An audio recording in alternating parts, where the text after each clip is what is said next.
The gates of Dongun's shelter creaked open under a dark, starry sky, a sound that disturbed the man inside. He tooted, wondering who could be visiting at such a late hour, and approached the gate. He curtly told the cloaked figure to leave, stating the shelter was already at capacity and couldn't accept anyone else. The cloaked woman pleaded, explaining she truly had nowhere else to go, and then presented a silver coin, hoping he might reconsider her desperate situation. The man paused, his gaze fixed on the offered money, a glint of interest in his eyes as he examined the coin in her outstretched hand. His decision made, he instructed them to follow him as the gate opened further.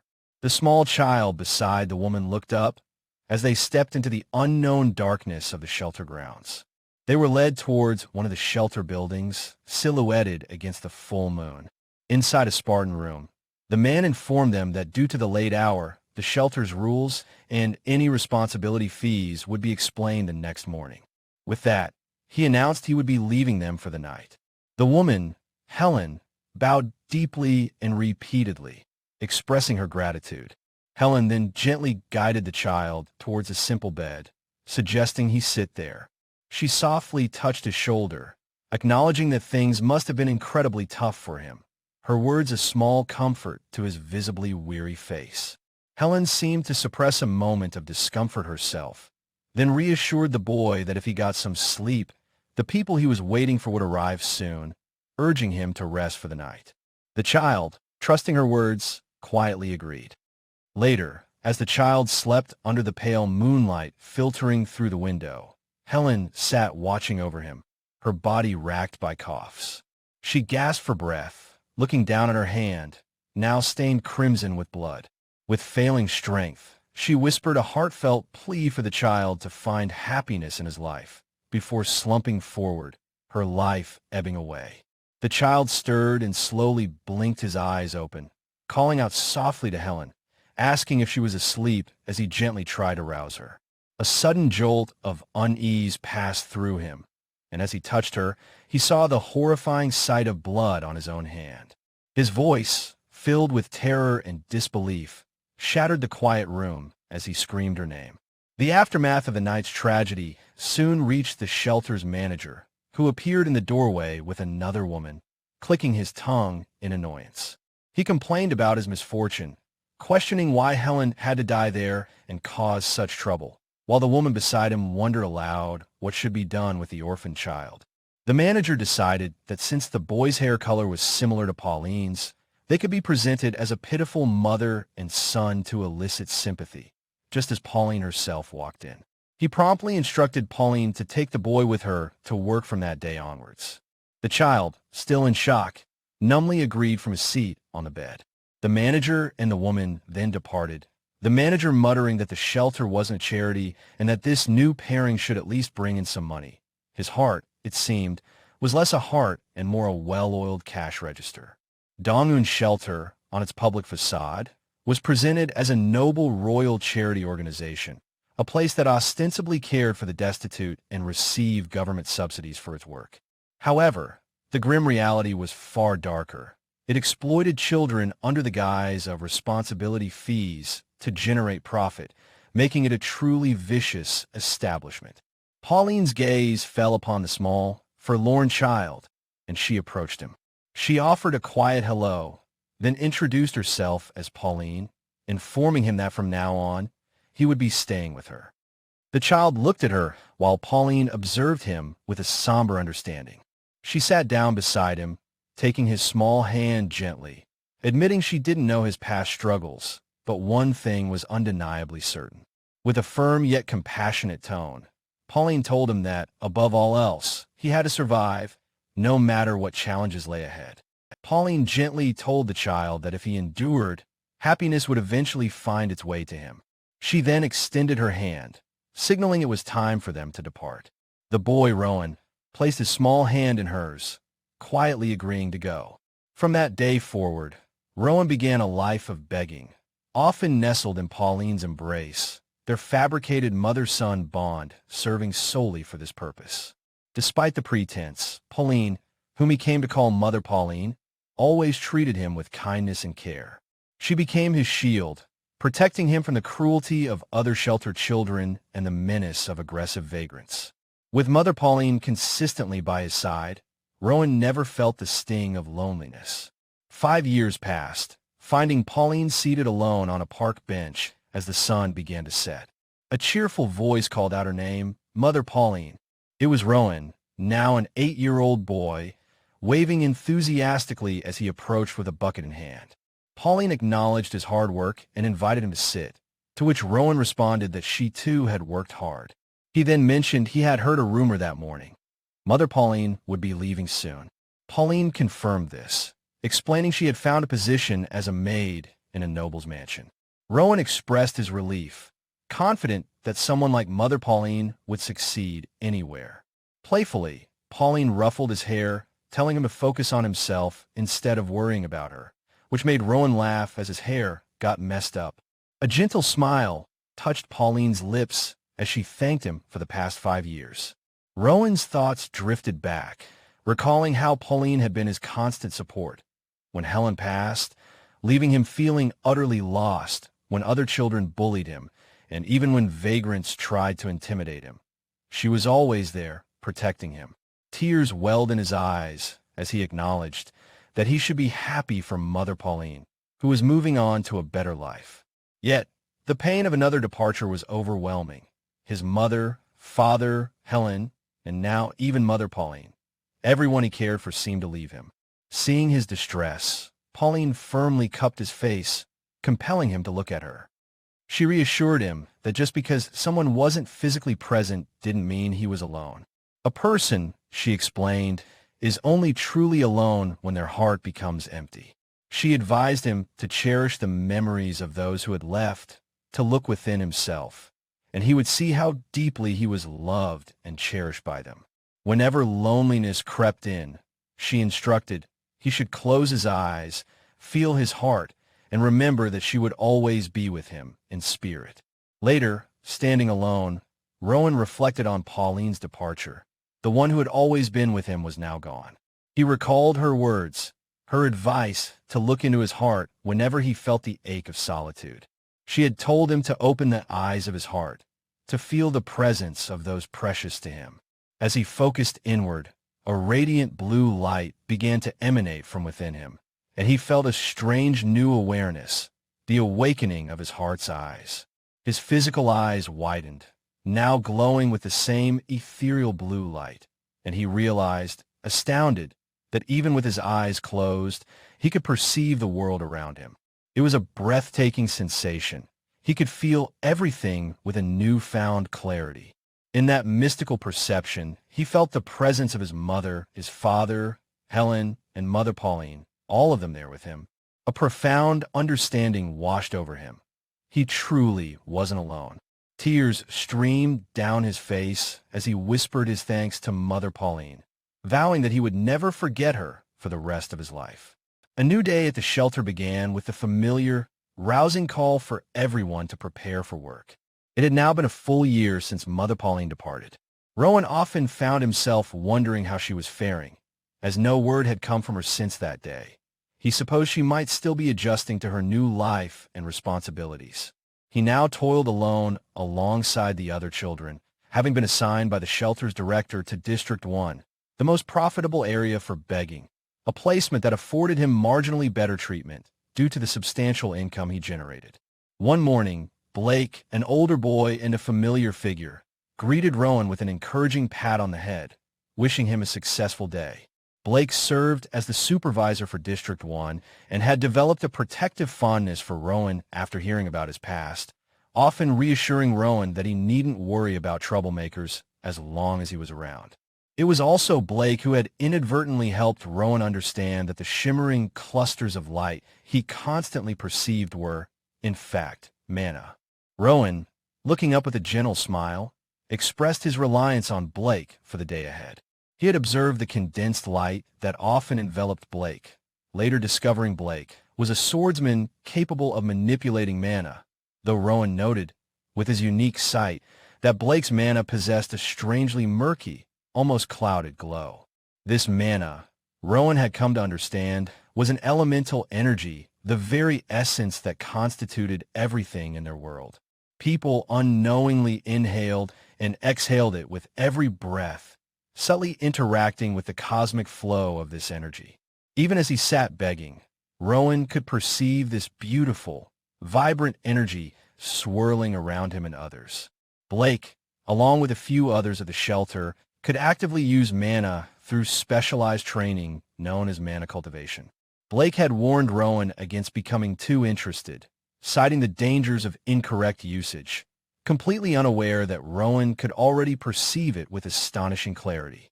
Rowan's innocent demeanor, combined with his unique ability to sometimes comment on the beauty of people's hearts, their mana, often resulted in his collection bowl overflowing with coins.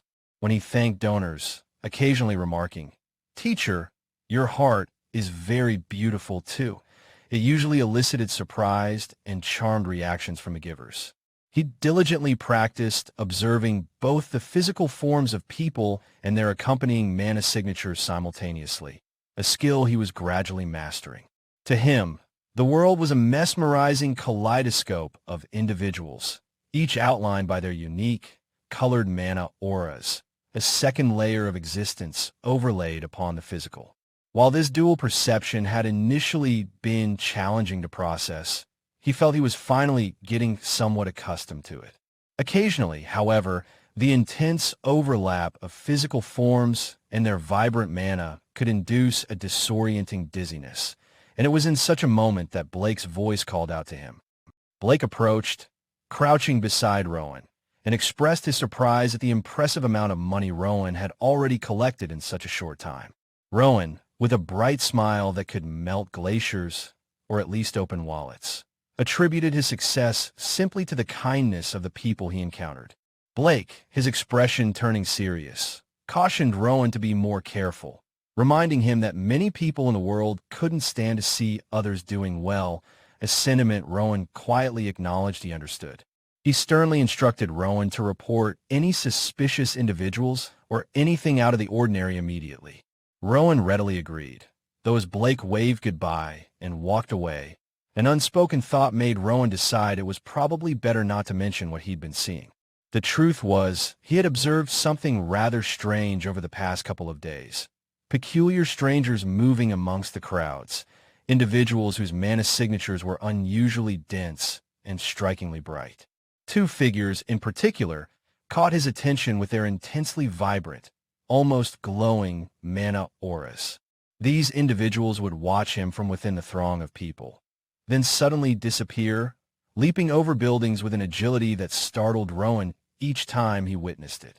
He hadn't felt directly threatened by them, but he was acutely aware of the potential danger if his ability to see mana became common knowledge, so he resolved to keep this secret to himself for the time being.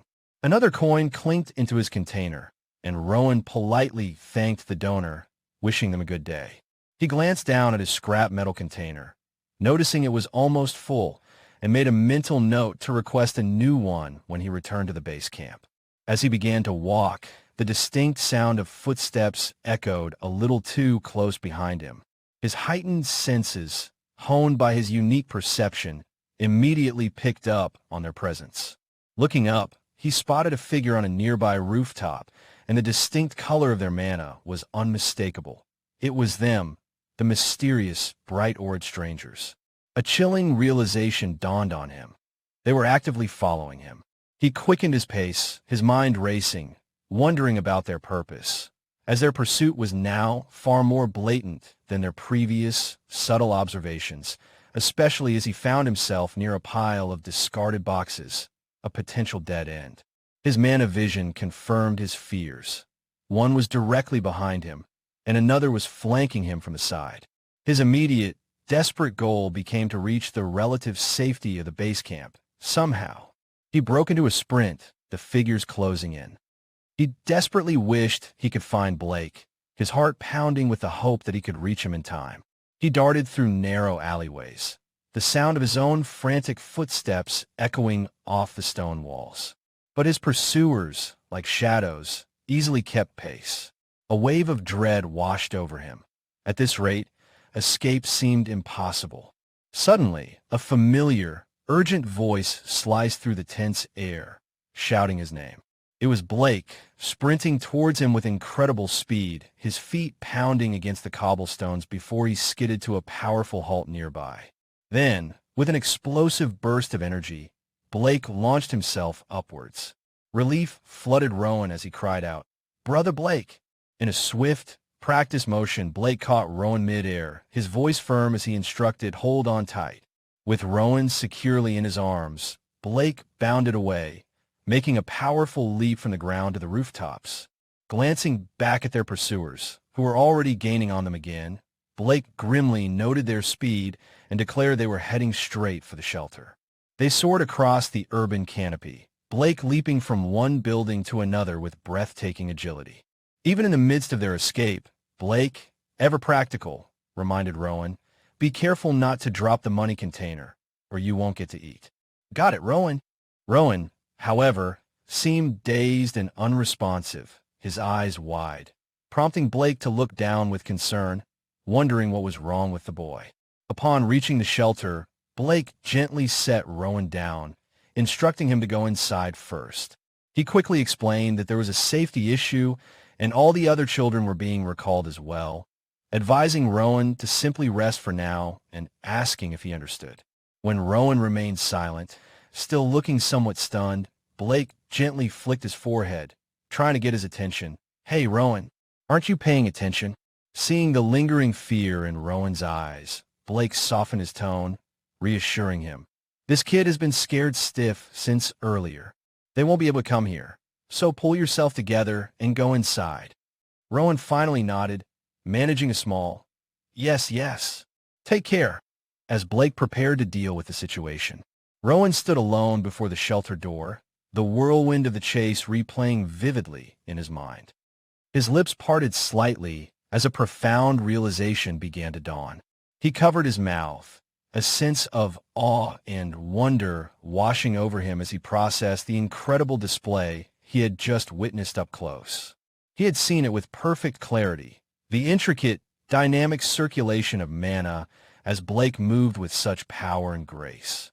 He'd observed precisely how concentrated mana rippled and flared when Blake focused his strength into his arms and legs for each leap. The raw, untamed power of the mana flow had been palpable, an undeniable force. Most astonishingly, he'd seen how mana exploded outwards and then dissipated with each powerful jump Blake made from rooftop to rooftop. A spark of intense determination ignited within Rowan's bright eyes. "Good," he thought. "Let me try it." Standing there, he closed his eyes and focused, attempting to consciously inhale mana through his breathing, just as he'd perceived Blake doing. Next, he concentrated on guiding that gathered energy, trying to circulate it within his own small frame. His ultimate goal was to learn how to concentrate this mana inside his body, ready to be called upon and used when needed. As he experimented, a profound understanding suddenly clicked into place. The principles felt intuitively clear to him now. A small, confident smile touched his lips. He understood. He finally understood how to use mana. His thoughts were interrupted by the murmurs of other children. One girl wondered aloud what was happening, while a boy responded that he didn't know, only that all the children from other dorms had also been recalled. Their chatter was cut short by the sharp command for quiet from the dorm master. He acknowledged that they were likely confused about being summoned back at such an odd hour, but reassured them there was nothing to worry about, just a routine check. He instructed them to wait quietly in their dorms until the supervisors had checked each district, after which they would be sent back to work, though he couldn't specify when that would be. Then, his gaze fell on Rowan, and he singled him out. Rowan, surprised, replied, "Yes, dorm master." The dorm master, with a curt tone, instructed Rowan to pack his belongings, informing him that he was being transferred. Carrying his meager possessions in a sack, Rowan followed the dorm master. They arrived at a large, imposing gate where another man, presumably of higher rank, was waiting.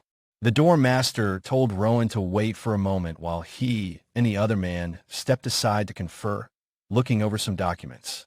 Rowan watched them, curious about their discussion, but they were just out of earshot. Seizing the opportunity, Rowan closed his eyes and began to circulate the mana within him, recalling the sensations he'd observed from Blake, focusing the energy, the mana, towards his ears, attempting to enhance his hearing. His sharpened senses picked up snippets of their conversation. He heard the senior man question the transfer of a child who begs from the dormitory to the main building. The dorm master explained that the director favored Rowan due to his appearance, a reason the senior man seemed to find understandable. The dorm master continued, stating their intention to keep Rowan safely inside, especially after an incident in District 1 earlier that day involving the Union and two runners. The words Union and runners echoed in Rowan's mind. He recalled hearing about two people and wondered if the men were discussing the very same individuals who had pursued him. Startled by a sudden address, Rowan jumped slightly as the senior man called out, "Hey, you there!" Rowan stammered a yes. The man, with an air of authority, simply instructed Rowan to follow him. Rowan trailed behind him, clutching his sack as they ascended a grand staircase.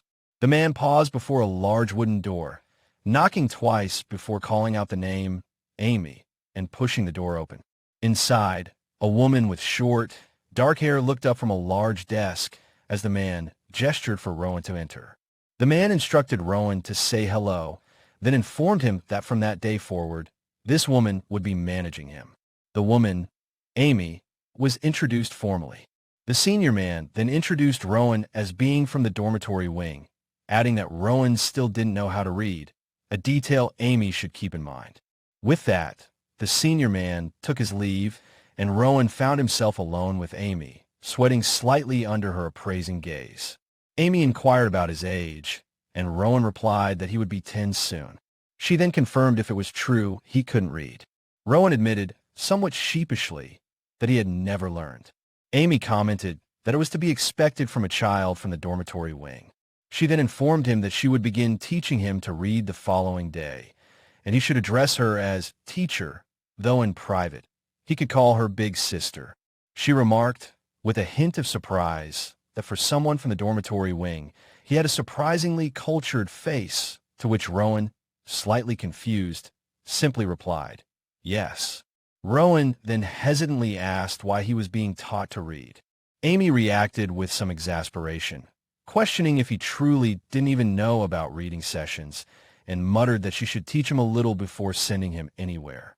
She then explained that a reading session is when someone reads books aloud to a gathered audience. Sometimes, she elaborated, authors who had recently published new books would host these sessions, or nobles would form groups and hold them regularly. It was, she summarized, like contributing to the refined hobbies of the wealthy, and yes, even the shelter conducted sponsor readings in front of benefactors. She added that if a child was particularly lucky, they might get to do a special reading. Rowan, curious, asked what a special reading entailed. Amy explained that children who read well often got adopted, and a special reading was when a child confirmed for adoption read alone in front of their sponsor. She acknowledged that this must seem like a distant prospect for him, given he couldn't even read yet, and Rowan quietly agreed that he supposed so. Amy observed him for a moment, noting with a flicker of surprise that the child didn't seem intimidated at all. She then softened, gently patting his head. "Follow me," Amy instructed. She led him to a room, introducing him to the other children already there as Rowan from the dormitory wing, telling them all to get along and not cause trouble. She pointed to a corner spot on the far left, informing Rowan that it was his. Before leaving, Amy reminded them all to stay quiet and avoid causing any disturbance, to which the children chorused, yes. Rowan looked around, marveling at the concept of a personal closet, a luxury he'd never known. One of the boys, Theo, looked at him in surprise, asking if he really came from the dormitory wing, to which Rowan confirmed. Theo found this interesting, mentioning it was the first time they'd had someone from the dormitory wing join them, and introduced himself. He then introduced the others, Noah, Hayden, and Lily. Theo observed Rowan and commented that he looked like he'd been beaten up, but quickly reassured him that they wouldn't be mean like the children over in the dormitories. Theo then delivered some good news. Rowan wouldn't need to go begging anymore. Members of the main building's reading group were only required to manage the library and reception hall and attend to guests. Their room, he added, was specifically in charge of managing the books in the library. The word books resonated with Rowan. Later that night, tucked into his new bed, Rowan recalled Mother Pauline's words about books containing all the knowledge of the world. He remembered her saying that his curious nature would make him love them, and his own eager desire to read them. A sense of peace settled over him. His wish, he thought, had come true. Pauline. The moonlight streamed through the window, painting the room in a soft glow, reminiscent of a fairy tale ending. And they lived happily ever after. Sometime later, Rowan was engrossed in a book from District 1 when Amy called his name. She asked him to bring her the book he had read that day, so she could check his progress, and Rowan readily complied. Amy scanned the titles. She paused, her expression unreadable, prompting Rowan to wonder if something was amiss with teacher Amy's face. Amy then announced that he had done a good job and could now move on from children's stories to the novels in District 2. Rowan thanked her, though he was still a little puzzled by her earlier reaction. He was thrilled at the prospect of reading books from District 2 and eagerly asked if he could stay and read more before returning to the dorm, to which Amy readily agreed. District 2, the section where all the books for adults were gathered, beckoned to him, promising a treasure trove of interesting things. He browsed the shelves excitedly, his eyes darting from one intriguing title to another. Wow, this looks fun. This book too, and this one. Suddenly, a particular set of large tomes caught his eye. The title read, The Birth of the Grafton Kingdom and the Union. The word Union immediately sparked his interest. He pulled out one of the heavy volumes and opened it to a map, realizing with some surprise just how small and remote his current location was within the larger world. He began to flip through the pages, his curiosity piqued. The book detailed how Grafton, one of the principalities, had won a long and arduous war, leading to a reorganization of the world into a system of one kingdom and 6 autonomous principalities. To suppress further conflict and look after the people's welfare and public safety, the king established an organization, the Union. They had been working towards peace and stability for over 200 years. Rowan pondered if this meant they were all good and kind people. This new information, however, created a confusing contradiction. Why would Blake run away from such an organization? Was begging considered bad by them? But that didn't quite make sense either, as Blake seemed to get along well with the local administrators. One thing seemed certain, though. The shelter and the Union did not have a good relationship, and for some unknown reason, the shelter was deliberately keeping the incident from that day a secret. A pressing question formed in Rowan's mind as he stared at the book. What exactly were they hiding? Rowan ran a hand over a dusty bookshelf. Mana pulsed gently from his core as he worked, dusting the high shelves with a feather duster. He paused, letting out a soft phew. While his control wasn't perfect yet, he found circulating mana while moving his body was becoming manageable enough. Previously, his basic practice involved sitting still and calmly breathing in mana, a technique he'd learned by observing others. But now, with a changed core, he had trained himself to breathe and circulate mana, even while in motion, whether he was moving. However, he was a little disappointed that the density of his mana hadn't increased. It stubbornly remained thin and didn't seem to accumulate. Still, he resolved to keep trying, taking things one step at a time. The call to assemble echoed through the room, and Amy, along with a red-haired woman, entered. Amy began now today, as the red-haired woman, presumably the deputy director, scanned the assembled children, wondering aloud who she should pick, assessing their condition. She then announced her selections, Theo and Lily, followed by Noah, and finally, Rowan, who looked up in surprise. The deputy director explained that while she couldn't send him to the recital, since he'd only just finished his first storybook, his presence would undoubtedly enhance the overall look of the group. So, for that day, his role was simply to observe and get a feel for the atmosphere, a task he could surely manage. Rowan bowed his head, thanking her for her consideration, and she acknowledged him with an all right. Amy clapped her hands, instructing the 10 chosen children to change their clothes and gather in the reception hall. Some of the unchosen boys grumbled, one complaining about the unfairness of Rowan being selected despite only finishing his first storybook. Dressed in his new, smart attire, Rowan felt a quiet confidence. Theo rushed over, exclaiming how amazing Rowan looked in the suit. Rowan thanked him, returning the compliment, as Amy directed him to his seat. The reception hall was elegantly arranged, with a long table set for the guests and the children. A knock on the door signaled the guests' arrival, and Amy instructed everyone to straighten up. Several elegantly dressed ladies entered the room. One of them, a blonde woman, gasped in recognition. "Oh my, you are..." Rowan recognized her as one of the kind ladies who had given him money when he was begging, remembering her surprise when he had complimented her beautiful heart and her companion's equally charmed reaction. The lady greeted Rowan warmly, expressing her delight at seeing him there and her gratitude for the help he had given her that day, asking if he had been well. The deputy director, surprised, asked Lady Caroline if she knew Rowan. Lady Caroline confirmed, explaining she had seen him begging at the Bree Crossroads the previous winter. Rowan offered a polite, gentle smile. Lady Caroline remarked on how lovely he looked, even more so than when she first saw him. The deputy director proudly attributed Rowan's transformation to the shelter's support, stating he had learned to read and write there. Delighted, Lady Caroline asked if Rowan could perhaps do today's reading. The deputy director initially explained that Rowan was only meant to observe, but Lady Caroline expressed her disappointment, saying she truly wanted to hear him read. The deputy director, after a moment's thought, suggested that perhaps Rowan could read the last chapter as a trial, an idea Lady Caroline enthusiastically embraced. In that moment, Rowan reflected on the unexpectedness of their reunion. He hadn't been consciously trying to remember the lines from the book, yet they kept replaying in his mind, and he couldn't explain the sudden feeling that had come over him. It just ended up that way. He had tried to suppress the urge to speak the lines, but his heart, it seemed, wasn't truly in the effort of holding back.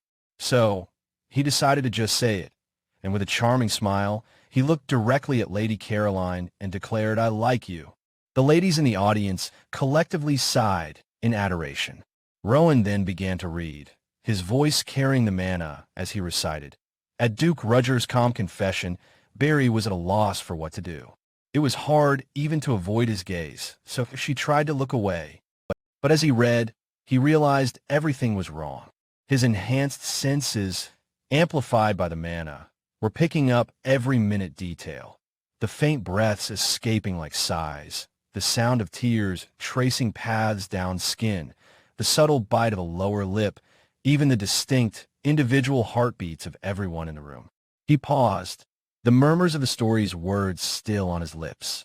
Lady Caroline, however, was enchanted, declaring it a gracious and truly beautiful reading. Rowan, bowing politely, attributed his performance to Deputy Director Jinbu's help. Lady Caroline, still captivated, asked if she would be able to hear him read again tomorrow, to which Rowan replied that he would be even more prepared. Lady Caroline expressed her immense happiness. Later, during Period 2 in the library, Rowan pondered his experience. He realized that ultimately, using the flow of mana came down to his own body's ability to channel it. He recalled a book titled Principles of Phenomena, Movement, and the Human Body, and wondered if another book might offer further insight. He pulled out a book titled The Meaning of When Blake suddenly appeared behind him, exclaiming, "The meaning of the castle?" Rowan, startled, turned, though he mentally noted he wasn't truly surprised, as he had sensed Blake's approach. Blake, with a knowing look, commented that it was the age to start getting interested in such things, and asked what was up. Blake explained he'd heard Rowan killed it at the sponsored reading and was disappointed to have missed it, but since Rowan was in the library, he thought he'd at least come see his face.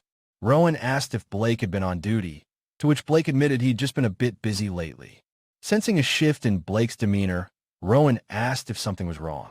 Blake confirmed that the guys who used to chase after Rowan had started causing trouble again, and he was going to deal with them alongside the managers. Rowan, thinking of the Union, smiled brightly and declared that if Blake was getting involved, those guys were in for it, which made Blake laugh. Blake, energized by Rowan's confidence, playfully squeezed Rowan's cheeks, lamenting that he couldn't make it to the reading tomorrow. Rowan recalled that according to the book he'd read previously, Blake was highly likely to be a villain. But he's kind to me, Rowan mused internally, wondering if that made Blake a good person, even as Blake chuckled that Rowan's cheeks were stretching too much. Rowan endured the cheeks stretching good-naturedly. He then reassured Blake that it was okay, as he felt there would be more chances for readings in the future. Rowan then advised Blake to be careful. Before leaving, Blake tapped the red book Rowan was holding, suggesting he read it when there wasn't a reading session and not to lose his energy for nothing, a phrase that made Rowan internally chuckle at the double meaning. With a final then, I'm off. Blake departed. Rowan was left contemplating the connection between the Union and Blake. He wondered what a fight between people who had master mana would be like, a thoughtful expression on his face. He then mused about his own current strength, questioning if he could stand against them. He closed his eyes, drawing mana into himself, and focused it into the red book he held. Suddenly, with a sharp crack, the book split in two. "Ah, damn," Rowan muttered, looking at the broken book. "What a waste." A knock echoed before a voice invited Rowan into Deputy Director Jinbu's office. He entered, asking the reason for the summons. The Deputy Director began to explain the rather intense request from their benefactors. It seemed some ladies were quite insistent that Rowan should be the star of the show, even demanding he read alone, without any unnecessary voices to dilute his charm. The pressure had clearly gotten to Jinbu, who looked like she'd wrestled a badger and lost, but she tearfully resolved to try her best. She explained the situation, asking if Rowan could handle a solo performance. He readily agreed, much to her relief. Later, Jinbu gathered the children, announcing a special reader for a rare occasion. To everyone's surprise, Theo was chosen. Theo himself was taken aback, but Rowan offered his congratulations, though he had suspected he might be the one. Theo, beaming, predicted Rowan would also go to a good place, soon due to his reading skills. Soon after, Theo departed. His departure noted with a fleeting sense of disappointment by the other children, though such feelings rarely lingered. Rowan found himself increasingly busy, his days filled with readings for various patrons. Amy informed him of a particularly packed day, with readings scheduled for both morning and afternoon. It would be tough, she admitted, but everyone was eager to hear him. Rowan expressed his gratitude, but then confessed how emotionally draining the readings were. He asked if he might take breaks outside for fresh air, a request Amy granted, though she sternly warned him not to venture beyond the backyard. Stepping outside, Rowan immediately began his mana practice. He focused, visualizing the pathways within his body, and directed his mana to flow through them. He knew that strong will was paramount for mana to truly move with the body. Opening his eyes, he felt progress, but acknowledged the challenge of concentrating his mana, wondering if his own body was the limiting factor. He resolved to be patient, aiming to avoid the weaknesses he'd observed in others. He remembered how exhausted Blake had been after carrying him, and how the Union members also seemed to run out of strength, hinting at a common flaw in using stored mana. He pondered this concept of accumulated mana, wondering if he could utilize external mana as his own, just as he had once pushed it away with sound. Picking up a leaf, he focused his intent. To his delight, the leaf floated, confirming his theory. Life continued, and another special reading was announced, this time for Lily. The children offered their congratulations. Lily, however, seemed to have something she wanted to say to Rowan, fidgeting nervously.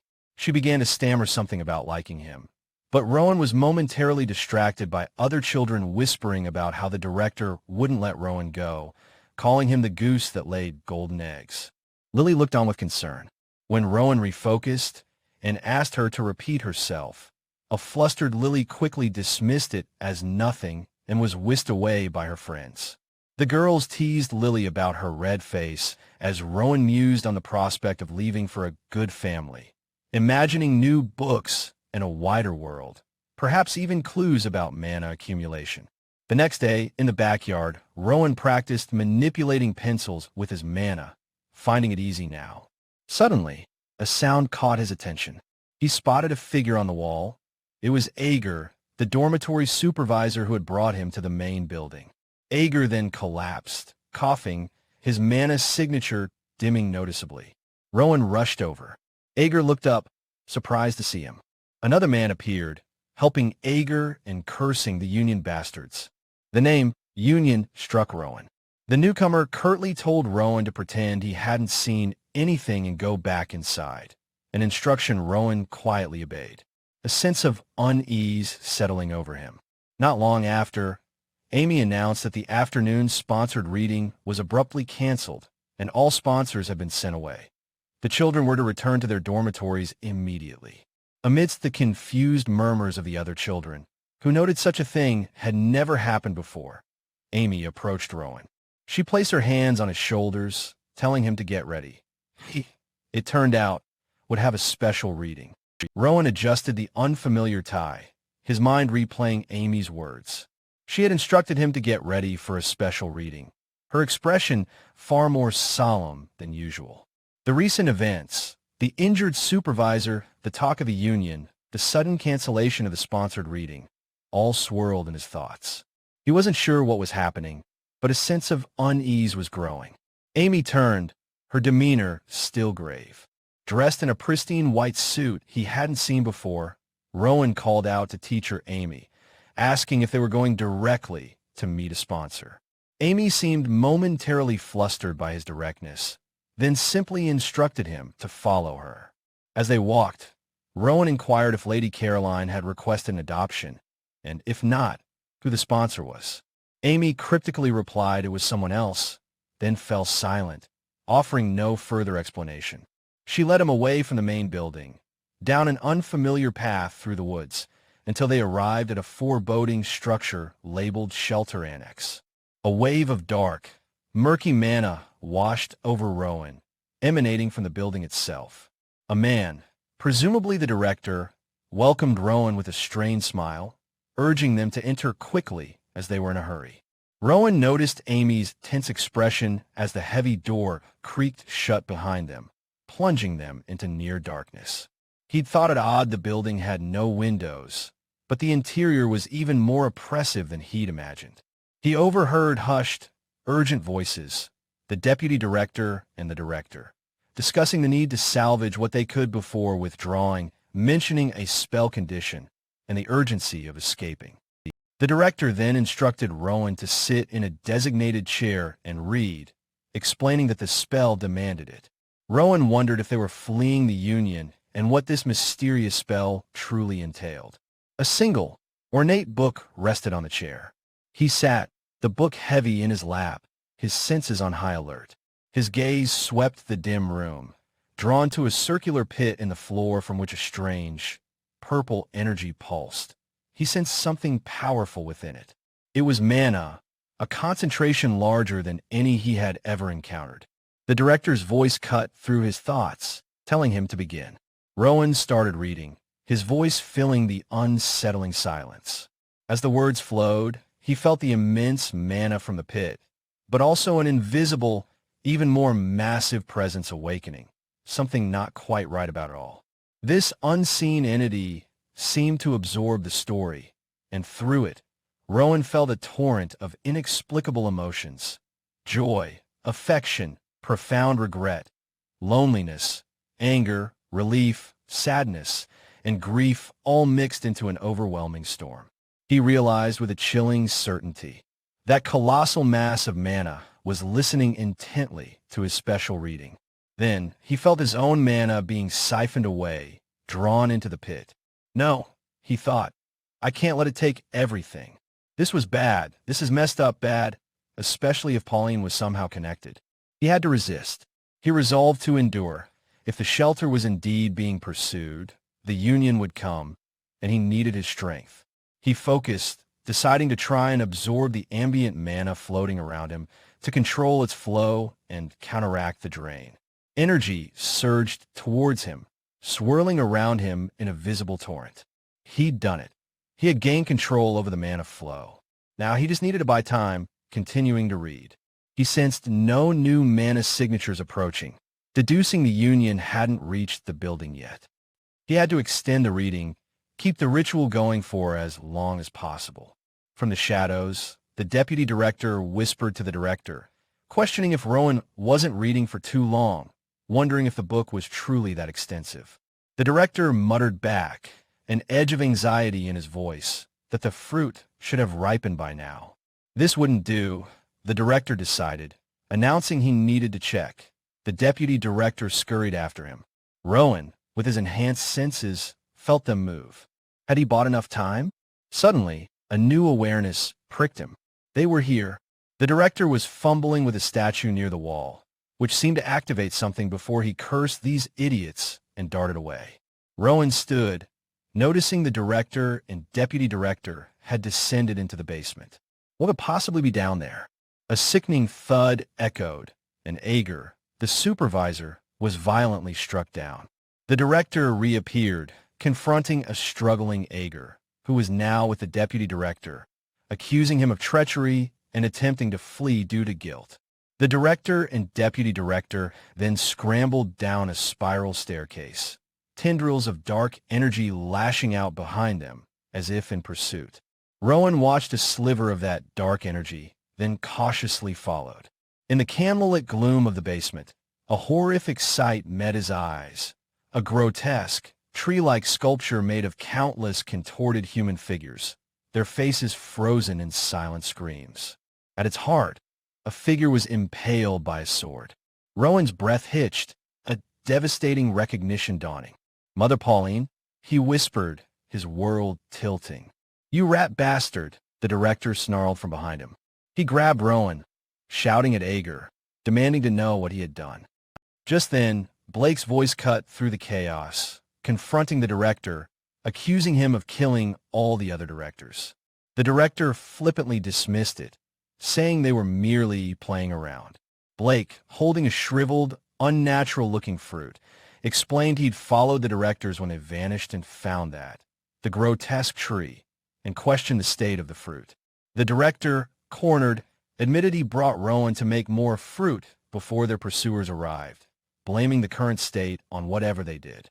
Blake drew his sword and lunged, striking at the Pauline figure in the horrifying tree. Rowan suddenly recalled asking Blake why. As a swordsman, he didn't carry a sword. Blake had cryptically said he needed it for something else for a moment. The sword in Pauline was Blake's.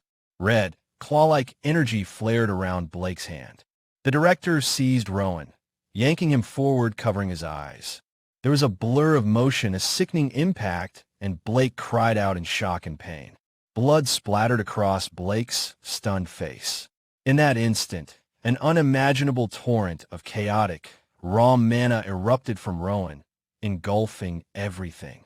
His sword, still dripping with dark energy, recoiled as Rowan unleashed an unholy scream and a torrent of power. The sheer force of it splattered blood across Blake's face, leaving him momentarily stunned as the director lay crumpled on the floor and Rowan stood amidst swirling energy. Blake muttered about blood telling, surprised at the extent of Rowan's power and his apparent grasp of mana. But before he could fully process it, Rowan, with an unnerving calm, turned away and faced the grotesque tree, his attention fixed on the figure of Pauline. He reached out a hand, and as he touched her spectral form, tears streamed down his face. A warm, familiar mana flowed into him from the hole in Pauline's chest where Blake's sword had been, and the entire tree pulsed with a brilliant blue light before crumbling into dust, leaving behind only a faint crimson glow. Rowan felt a profound change within himself, a shattering of his old self, and the emergence of something new, a plea for just a little more time echoing in his soul. A nostalgic, warm mana, Pauline's mana, seeped into him, bringing with it forgotten memories. Her words about true loneliness and keeping loved ones in his heart, ensuring he was never truly alone. He recalled her gentle guidance on how to look into his heart, to feel the love that surrounded him, to close his eyes and find that connection. This mana, her mana, was a reminder not to lose what was precious. Even with time stopped, the memories and love from Mother Pauline were eternal, like their clasped hands, a bond unbroken even in this nightmare. Blake sarcastically asked if the tearful reunion was over, noting that waiting was boring. He stated he had waited for Rowan, despite time constraints, because he believed Rowan was smarter than he looked. He extended an invitation, come with him. Otherwise, Rowan would have to die quietly, though Blake conceded it would be a waste to kill someone with such useful skills. Rowan, his voice quiet but firm, asked where they would go. Blake explained they'd likely be assigned to another farm, managing children who would become trees, cultivating them like the one before them. Rowan would learn the work under him. Simply put, he would become a member of Recap. Recap, Blake elaborated, was his organization. Their leader aimed to change the world with black magic, and they were his faithful servants. Rowan, his expression chillingly calm, asked if Blake had created the tree. Blake, his own expression fierce, scoffed, claiming he merely cared for what the high priest created with attentive eyes. He had no real power himself, or so he said, trying to look like a humble servant when he was clearly more of a middle manager at a very evil corporation. He pressed Rowan for an answer, saying they were out of time. Rowan's reply was simple. He didn't want to go. Blake sighed and lunged, declaring he had no choice. But Rowan, now enveloped in crackling blue lightning, effortlessly stopped the attack. Blake stared in disbelief. His sword wouldn't move. Rowan then asked the pivotal question. Did Blake kill Mother Pauline? Blake, still arrogant, questioned why Rowan would seek revenge, even if he had. If that's the case, Rowan declared, his voice resonating with power as blue lightning intensified around him. I won't let you live. Blake, for the first time, looked truly bewildered. Rowan flicked his wrist, and Blake's sword was torn from his grasp, clattering to the floor. Rowan chided him, saying he should have dodged. Blake, coughing, cursed him, but Rowan cut him off, impaling him with a shard of his own solidified mana, hoping Blake didn't feel too wronged. He told Blake he brought this on himself. I will never, Rowan vowed, his eyes shadowed, forgive people like you. Blake's sword, now free, spun in the air. A new sound reached Rowan's ears, the measured tread of multiple footsteps. Clusters of figures were descending the stairs, not just one or two. A commanding voice ordered the area searched thoroughly. Yes, Deputy Commander, came the reply. A man with a blonde goatee and a Union uniform emerged, identified as Union Faith Division Deputy Commander Oscar. He spotted Rowan, noting the child and his interesting telekinetic ability, asking if he learned magic at Recap. Rowan denied learning magic and any affiliation with Recap, stating he taught himself to use mana. Oscar found this impossible, but sensed no lie in the boy's words. He introduced himself and asked for Rowan's name. Rowan replied, then coolly observed Oscar's gold badge, deducing his seeker rank and knowledge of the Faith Division's role in intelligence and reconnaissance. Oscar, impressed by the unique child before him, suggested they go outside and asked if Rowan could retrieve the blade. Rowan effortlessly summoned the sword shard, the display of mana from a 10-year-old boy astonishing Oscar. One of Oscar's men reported that the tree creation seemed less than 2 years old, but the spell had been released for some reason.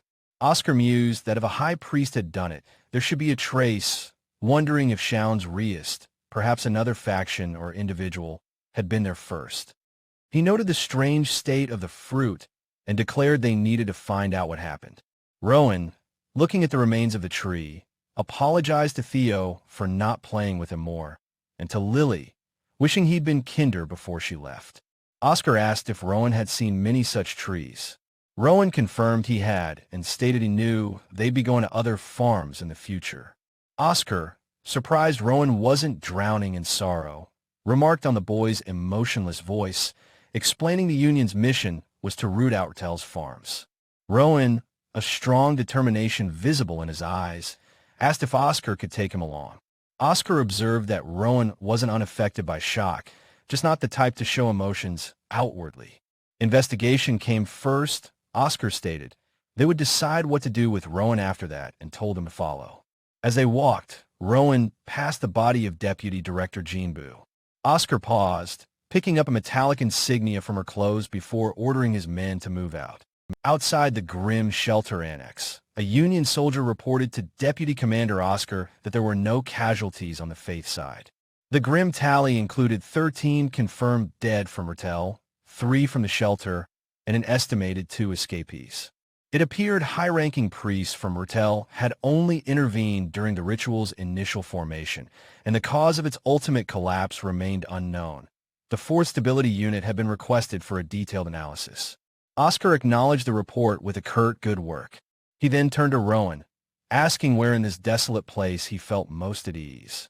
Rowan simply replied, "The library." Oscar, anticipating a lengthy conversation, suggested they move there and bid Rowan to lead the way. Seated across a large table in the familiar library, Oscar observed that there seemed to be no books on mana training or magic use. He directly asked Rowan how he had learned on his own. Rowan, with a slight shrug, stated he just figured it out. Oscar echoed, "Just like that?"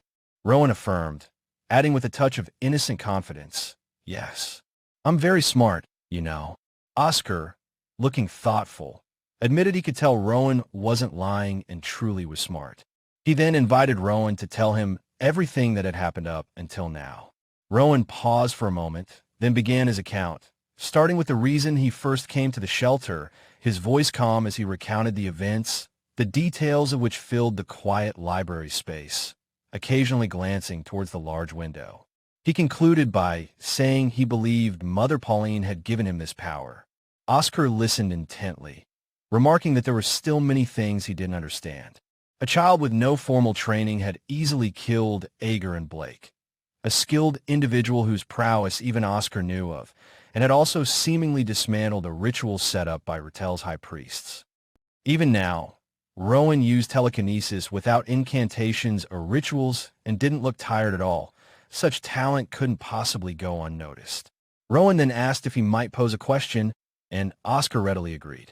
Rowan inquired about the tree. Oscar explained it was a black magic ritual device created by Ratel, using human life as its foundation. Rowan recalled them talking about fruit, wondering what the directors and Ratel wanted.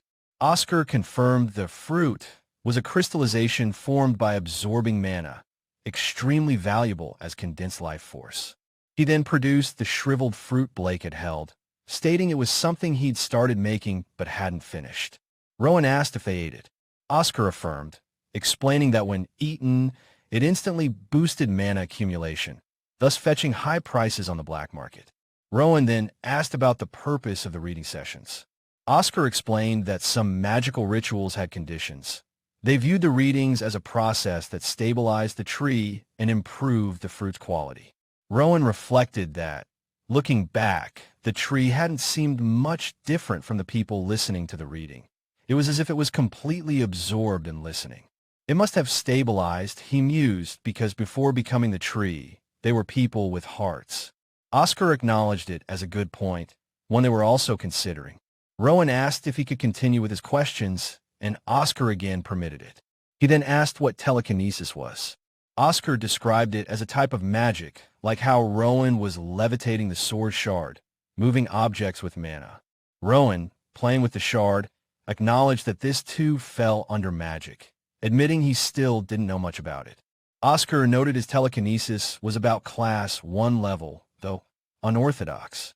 He confirmed Rowan was 9, not 10, and then brought up Rowan's earlier request to join them. Oscar expressed his curiosity. Rowan had been betrayed by those who treated him well, so why would he trust the Union? Rowan admitted he didn't trust them completely, but according to his intuition, Deputy Commander Oscar seemed like a good person, somehow bright and pure. Oscar, momentarily taken aback by being called bright and pure, questioned if trusting them for that reason wasn't a bit reckless. Rowan stated he was pretty good at reading people. Oscar conceded that deciding to let Rowan come with them wasn't something he could do easily. He couldn't just let an outsider get involved in their affairs. Rowan asked if it was because he wasn't skilled enough, reminding Oscar he could use both mana and telekinesis. Oscar cautioned him that there were things more important than ability. Rowan looked downcast. Oscar quickly clarified, assuring Rowan it wasn't that there was something wrong with him. Making an exception wasn't easy, and Rowan was simply too young. Rowan countered, asking if age was more important than ability. Oscar acknowledged Rowan's genius-level magical talent and his defeat of Ager and Blake, but stated that was a separate issue. Apart from ability, the Union constantly made countless decisions, usually based on experience, which equated to years lived. Rowan asked if Oscar was saying his judgment was lacking due to little experience. Oscar, slightly flustered, said he hadn't put it quite that strongly, as they'd only talked for a few hours. Sighing, Oscar decided to treat it as a mock interview. He asked why Rowan killed Ager, suggesting it was just because the director had grabbed his head. Rowan explained he'd already killed the director and his associate that way, and Blake had acted like he was about to crush his head too, so he couldn't wait. Oscar pressed, pointing out he'd killed 2 people and asked if his judgment wasn't clouded by anger. Rowan denied no intention of denying that momentary emotions influenced his actions, acknowledging the unchangeable consequences. However, he believed that thanks to his anger and sadness, he'd made a clearer judgment. The basis for this judgment? Too many had been sacrificed by Blake's hands. Even if Blake repented, no one would forgive him. And above all, Rowan stated he didn't have the right to give them a chance to live. Oscar pierced him with a look, asking if Rowan then had the right to kill. Rowan reasoned he took a life, so it was fair, and he happened to have the power. Still, he admitted he killed based on his own judgment. If someone told him to take responsibility, he would have nothing to say. Oscar asked if he absolutely had to kill them. Someone had to do it, Oscar murmured thoughtfully. Rowan then looked up, his eyes shining, asking if that wasn't why the Union existed in the world. Oscar was visibly struck by this. He explained the Union's purpose, to achieve an essential ideal of a world where ordinary people could find simple happiness and leisure, a continuation of humanity that could be passed to future generations. They unite for this profoundly explainable purpose, willingly breaking that ineffability themselves, a simple reason for existence. He would give Rowan high marks for insight and calm response, an answer not expected from someone his age. Oscar then asked if Rowan had heard of grave entities like Rattel that rampage, threatening the kingdom's peace. He revealed the First Division was working to eradicate Rattel's farms and reorganize Union branches, a task of unknown duration. However, if Rowan could help, things might turn out differently. Rowan asked what he meant. Go to Union, Oscar stated simply. Prove your skills, and I will acknowledge you as a member. Shall I place some expectations on you? At the shelter gates, a horse was readied. Oscar's gaze was intent as other Union members watched. He addressed his troops, summarizing that Dongun shelter had exploited runaways and orphans, committing atrocities including human sacrifice under the guise of a Calvinist member. The Union, sword and shield of the kingdom, had subdued their Tel gang and now intended to return Dongun shelter to its rightful state. They would head west at daybreak, with the 4th Division joining later. He then called for Sienna. A cloaked figure Sienna responded. Rowan observed the flow of her mana, like mist rippling in waves. Oscar introduced Rowan as a witness from the scene, ordering Sienna to escort him safely to the Union. Sienna, introducing herself as a Knight of the Faith, greeted Rowan, explaining the journey would take roughly 15 days and advising him to pack. Rowan replied he had no luggage. Sienna informed him there would be no opportunity to turn back, asking if he had any questions. Rowan asked if Sienna was an elf. She confirmed she was a dark elf. Rowan remarked that she seemed very bright, as he'd imagined dark elves to be dark or murky. He quickly apologized if his words were rude, explaining that seeing a dark elf for the first time felt mysterious. Oscar interjected it must be because of Rowan's bloodline, but before Rowan could ask, Oscar helped him onto the horse with Sienna, telling Rowan he'd see him at the Union and would go ahead. Rowan wished Oscar and the other members a safe journey, eliciting a chuckle from the stoic group. Sienna and Rowan then rode off into the moonlit night. Under the crescent moon, Rowan and Sienna sat by a crackling campfire, the crickets providing a soft serenade. Sienna offered Rowan a small, newly crafted leather object, a sheath for the mana blade he had formed, something she thought he might need. Rowan, touched by the gesture, realized this was what she had been working on during their stops.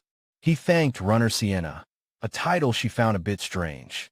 He then pondered if Big Sister would be more appropriate, a suggestion that also seemed to fluster the Dark Elf Knight slightly.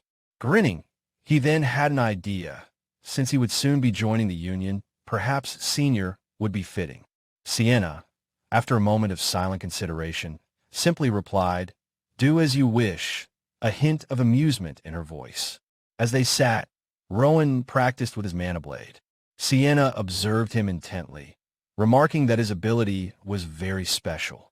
Rowan, slightly puzzled, recalled Deputy Commander Oscar calling it telekinetic magic. Sienna conceded it might look that way, and perhaps it was better to pretend it was. When Rowan asked what his ability truly was, Sienna admitted she had never seen anything like it either, an ability to directly touch and control mana without spells or incantations. She mused it was the kind of ability ancient elves, a race that existed before her own people, were said to possess. She added that, just from his eye color, his parents must have been extraordinary people. Rowan fell silent at the mention of parents, the word hanging in the air by the dying fire. Their journey continued the next day. As they rode, Sienna pointed ahead, announcing that the Union was just over the rise. Cresting the hill, Rowan beheld a vast, fortified city, bustling with activity even from a distance, with colorful banners and market stalls visible. Sienna explained that the Union was divided into residential and commercial districts, a place where supplies from various regions and diverse races congregated. It was the most fortified stronghold on the continent, not just because of its impressive walls, but because the strongest people in the world gathered there. That, she elaborated, was why it was called the Sword and Book of the Continent, a collection of military might that kept the 6 principalities in check and protected citizens from grave.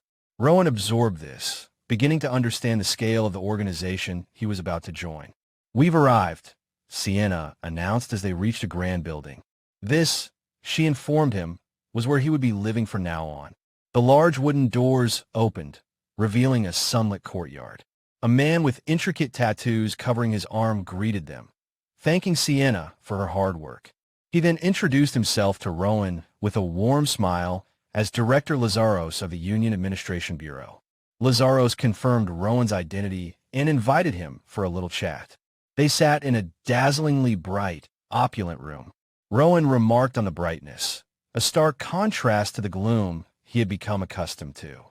He recalled the description of a union as a collection of military power, the sword and book protecting citizens from grave.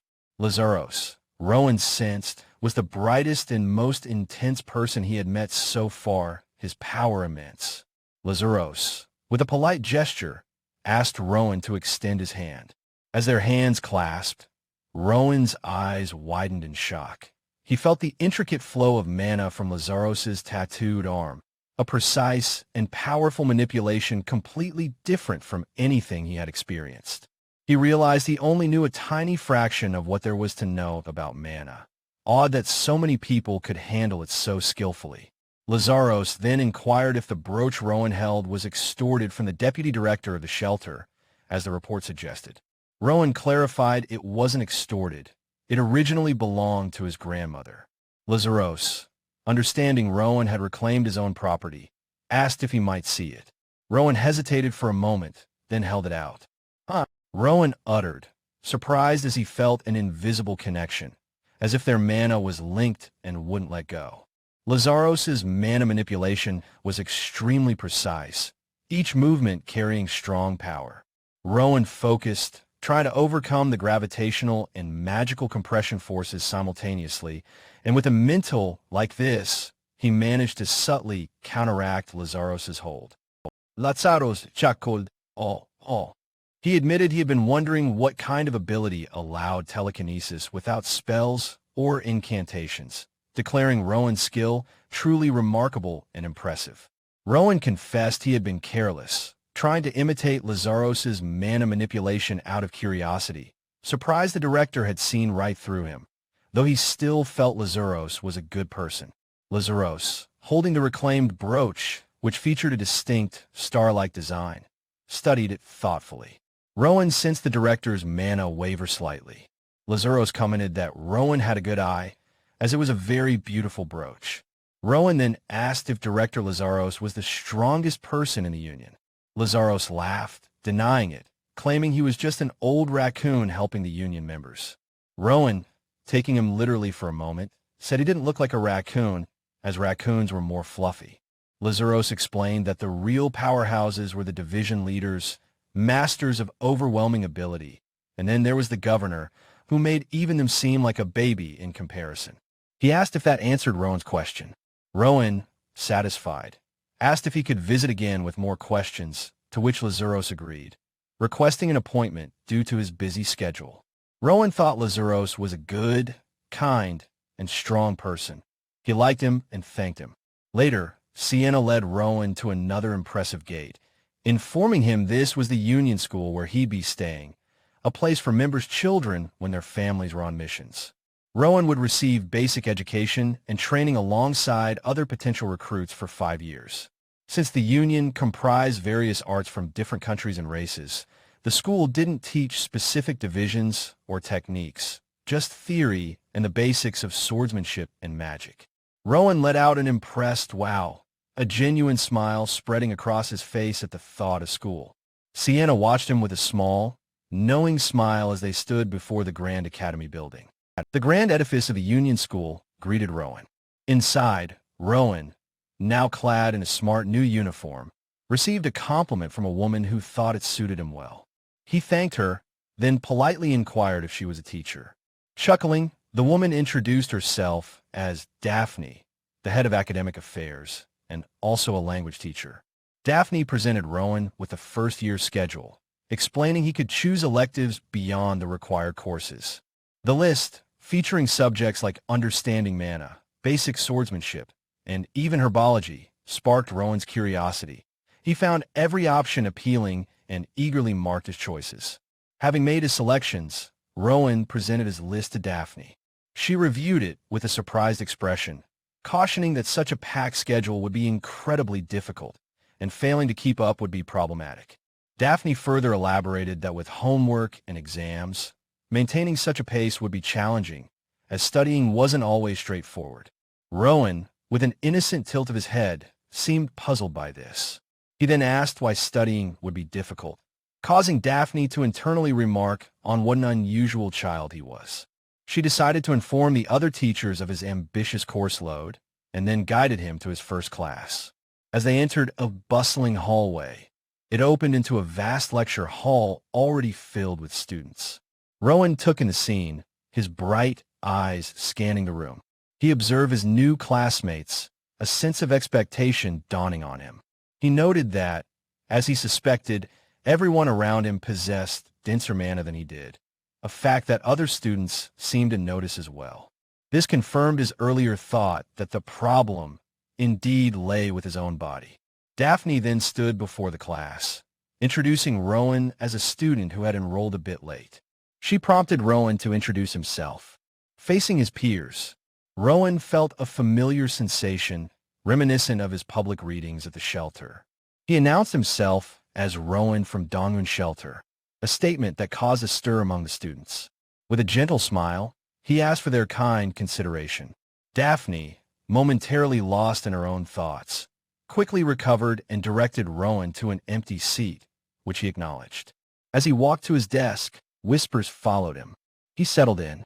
Daphne then announced the day's lesson, reading a fairy tale from page 24 of the literature textbook before asking Rowan if he could read. Rowan affirmed that he had learned at the shelter, prompting Daphne to invite him to read aloud. Opening the book, Rowan paused in surprise. The text was instantly recognizable.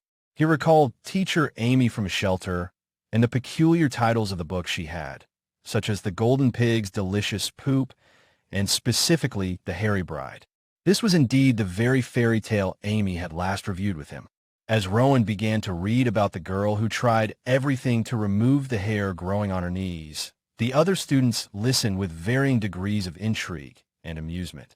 He continued the tale, how the more she plucked, the thicker the hair grew, and inwardly pondered Amy's troubled expression when she had seen him with this particular book.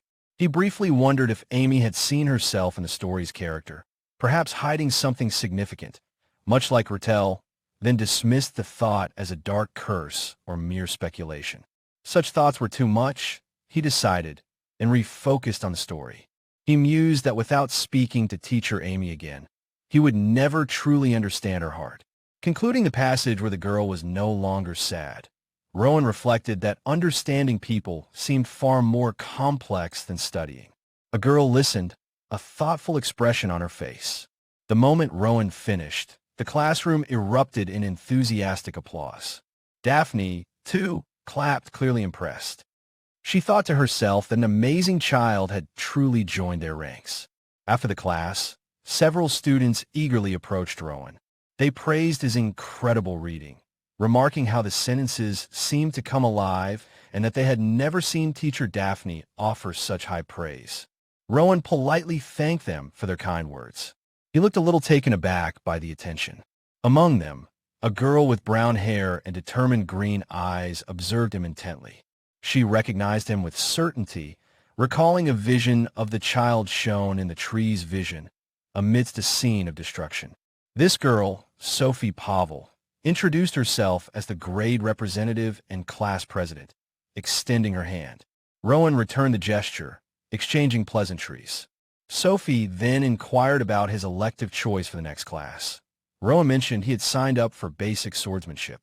Noticing the dagger at his waist, Sophie presumed he also aimed to become a union member, to which Rowan internally admitted he'd signed up for all the electives. He then asked if learning swordsmanship was a prerequisite for joining the union, adding that holding a sword didn't quite feel like his style. Sophie looked at him with a slightly bewildered expression, and Rowan, in turn, looked puzzled, unsure if he had misspoken. He wondered if he had said something wrong. Soon, students were heading towards the swordsmanship training grounds, where a stern-looking instructor awaited them before a row of practice dummies. The instructor took a deep breath, then bellowed that it was first come, first served for the equipment, sending the students scrambling forward with a sudden burst of energy. Rowan's eyes widened slightly at the sudden rush. His new classmates shouted for him to keep up as they dashed ahead. Rowan paused for a moment, then realized with a spark of understanding that everyone was using mana to enhance their speed. A grin spread across his face. It wasn't just him, but all his new friends here could use mana. With a surge of his own blue energy, he shot forward, effortlessly overtaking the others, much to their astonishment. Sophie, who was among those running, gasped Rowan's name in disbelief. She found his speed impossible, marveling at how quickly he could overtake everyone. Rowan, now far ahead, let out a joyful laugh. He called back, challenging them to catch him, feeling an extra surge of happiness from the abundance of mana all around. The sudden burst of speed from Rowan caused a commotion, with someone shouting a warning to be careful. The swordsmanship instructor looked on, slightly bewildered. The other students, now trailing behind Rowan, as the source of the incredible speed, noting his extraordinary energy as he ran. The instructor, Diego Sanchez, observed Rowan's impossible speed for such a small frame, stroking his chin thoughtfully and wondering if the boy had already received mana cultivation training.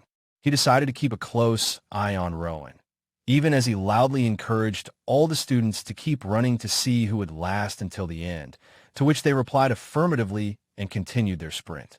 After the run, the students assembled in formation.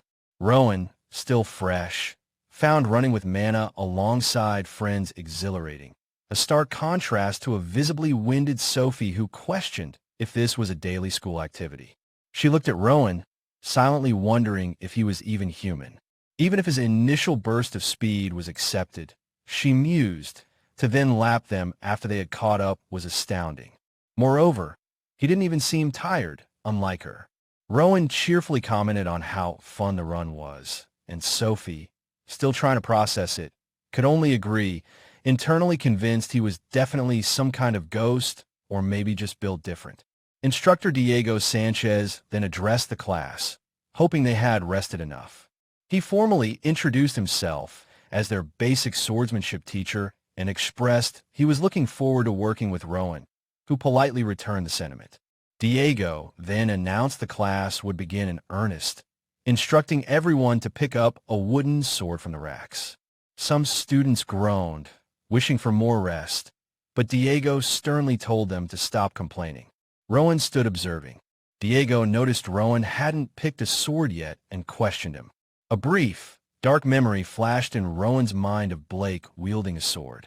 Rowan admitted he didn't feel like holding one. The instructor looked at him with a serious expression, asking if Rowan was afraid of swords. Rowan acknowledging that a sword is indeed a dangerous tool and that approaching it with a serious mindset was good. Diego, placing a hand on Rowan's shoulder, countered that a sword is ultimately just a tool, its nature dependent on the wielder's intent, and urged Rowan to face it as proof of that intention. Rowan considered this, muttering just a tool. He wondered if his aversion would have been toward staffs had Blake wielded one instead. Though he still had no desire to master swordsmanship, he reached out and gripped a wooden sword, deciding he shouldn't just run away either, and gave it a practice swing. Diego watched him silently. He remarked that Rowan seemed to possess sufficient qualities to become a good swordsman, though his will seemed weak, then announced they would spar in pairs, emphasizing the goal was to subdue the opponent by any method. He then paired Rowan with Sophie, citing fairness as they were the first two to arrive. The two students looked at each other, a little surprised. Sophie was internally flustered at the thought of sparring Rowan.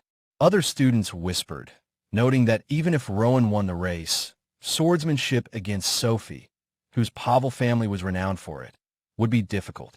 Diego told them to begin when ready. Sophie immediately launched an attack with a powerful swing, her expression intense as Rowan met her gaze.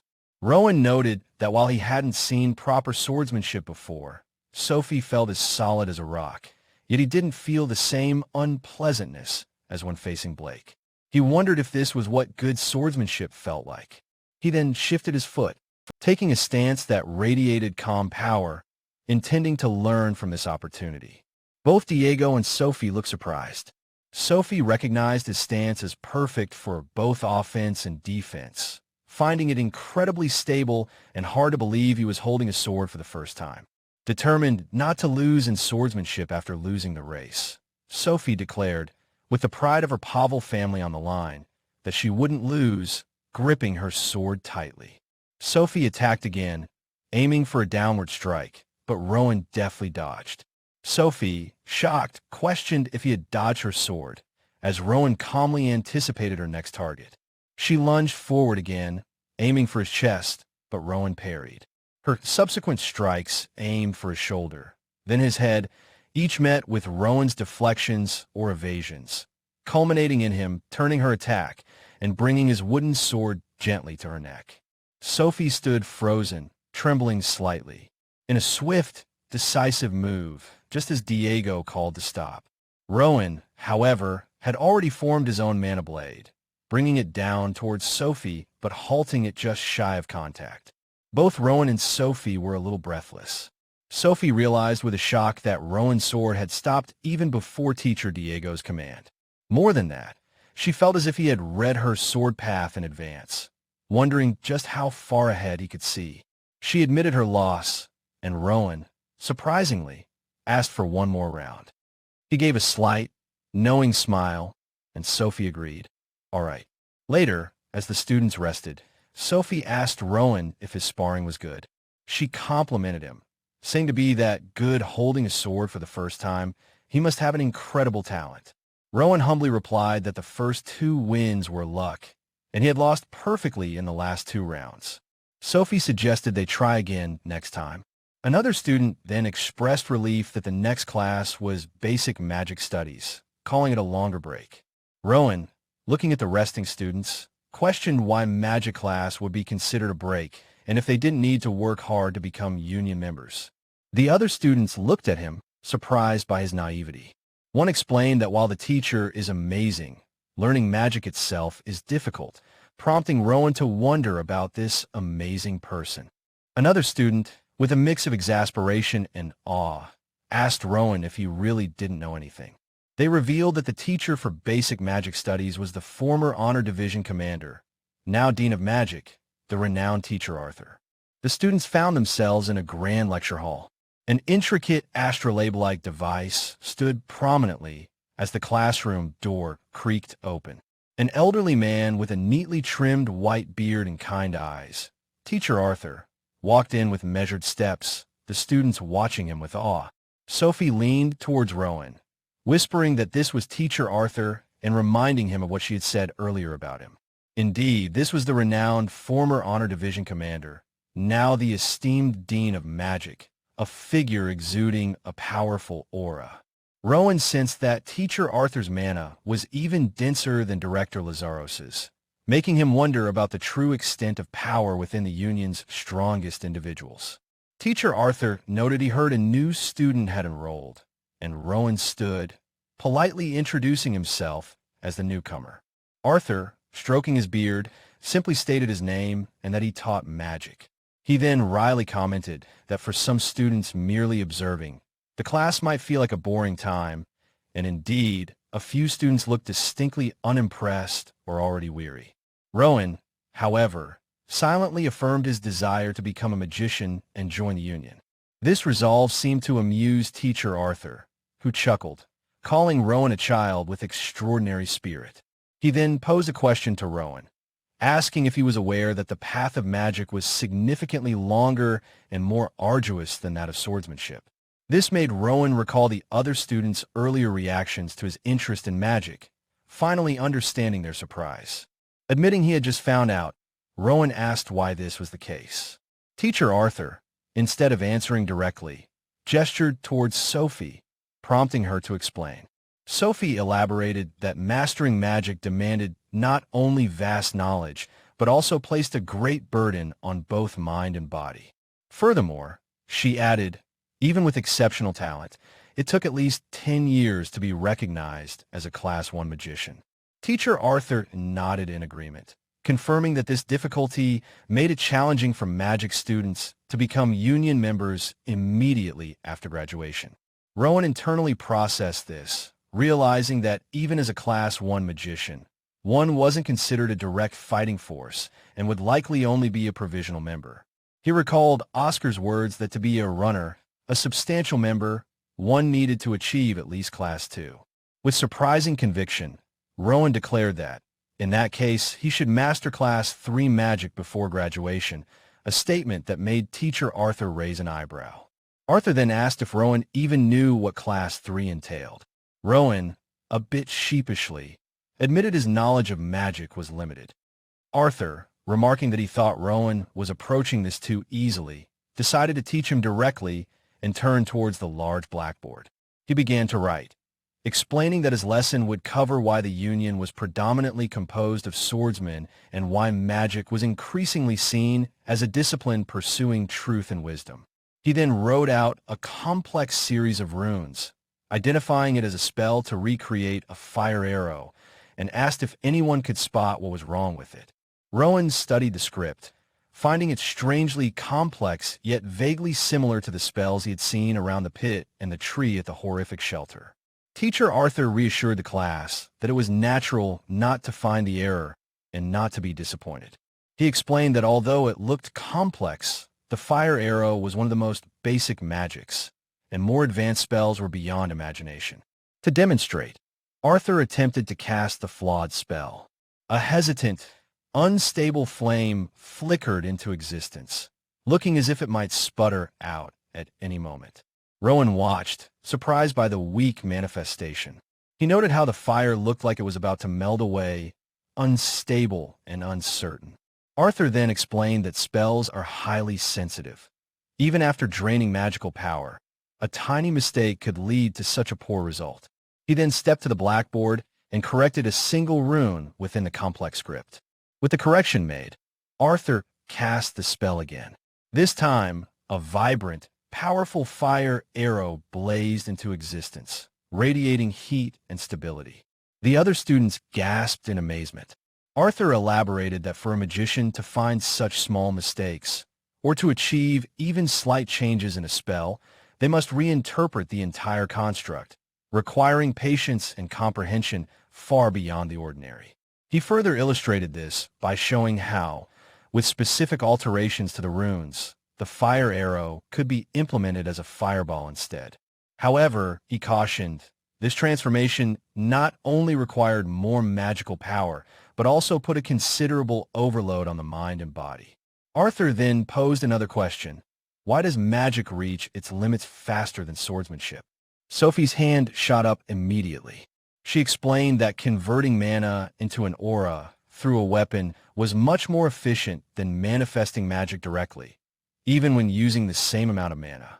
Arthur commended her excellent answer.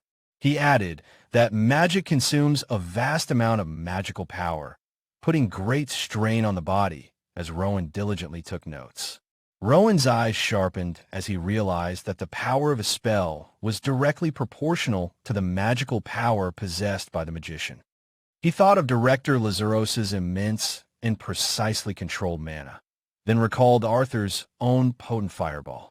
This led him to a somber conclusion. With his relatively low mana concentration, using powerful magic would be difficult. Yet, a spark of determination ignited within him. If he thoroughly studied the process of magic implementation, the phenomena he had just witnessed, couldn't he also learn to wield powerful magic? Teacher Arthur then directed a question specifically to Rowan. What did he think was needed to manifest the magic Arthur had shown? Rowan, looking at the blackboard, tentatively suggested it would be the spell written there. Arthur confirmed this, but pointed out the impracticality of handling such a long spell every time magic was used. That, he explained, is why spells are generally condensed into the form of drawing their vast content in concentric circles, commonly called a magic circle.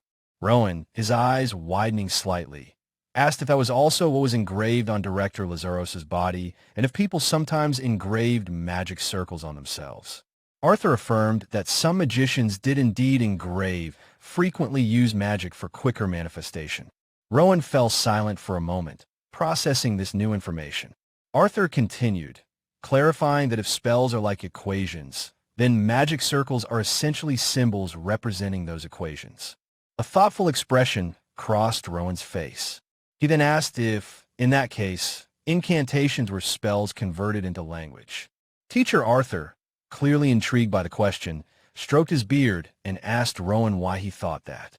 Rowan explained that the spell Arthur had written on the blackboard earlier seemed almost like a blueprint for manifesting a fireball. Therefore, he reasoned, if magic circles were symbols, then what they uttered with their mouths should logically be language. Teacher Arthur looked genuinely impressed, remarking that despite being just a first year, Rowan was contemplating things that high-level magicians of past generations would have pondered. It seemed Rowan wasn't just book smart, he was big-brain smart. He praised Rowan's answer as excellent, explaining that arranging precise words in the correct position was indeed the essence of incantation. There is power, he stated, in a single word uttered with mana, known as a true name or a word command. To illustrate, Arthur uttered a single, resonant word, and a powerful vortex of fire erupted before him, far more potent than the earlier fireballs. He then elaborated that it wasn't just about carefully selected words and harmony, but also connecting nonverbal elements like intonation, speed, and emotional state. Rowan found this similar to his experiences with reading aloud. He reflected that, come to think of it, no reading had moved hearts as much as his own, acknowledging internally that it hadn't been an easy task.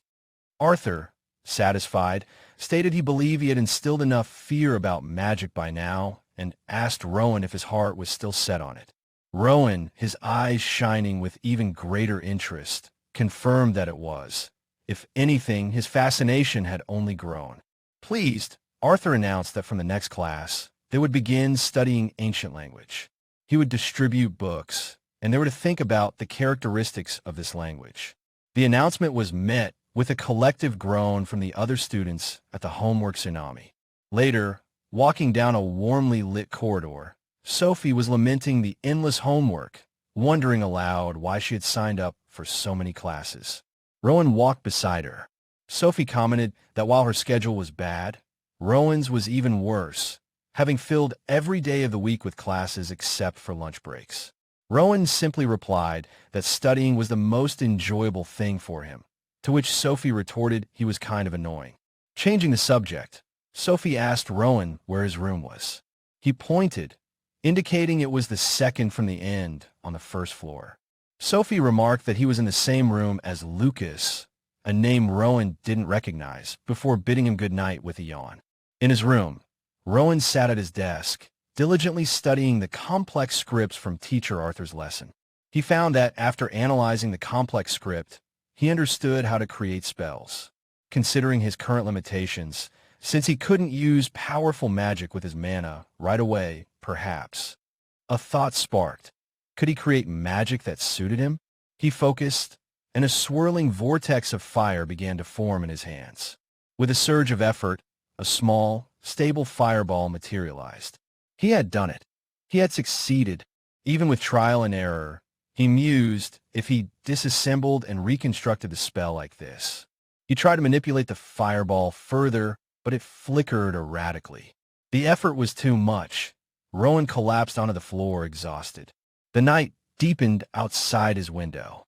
Suddenly, the door to his room creaked open, and someone stepped inside. Rowan lay asleep on the floor, flushed and breathing heavily. The newcomer looked down at him, papers strewn about. A young man with striking red hair, Lucas, leaned over Rowan, asking with a puzzled expression why he was sleeping there. Rowan drifted in and out of consciousness, vaguely hearing voices that sounded like Sienna and Director Lazuros discussing his well-being.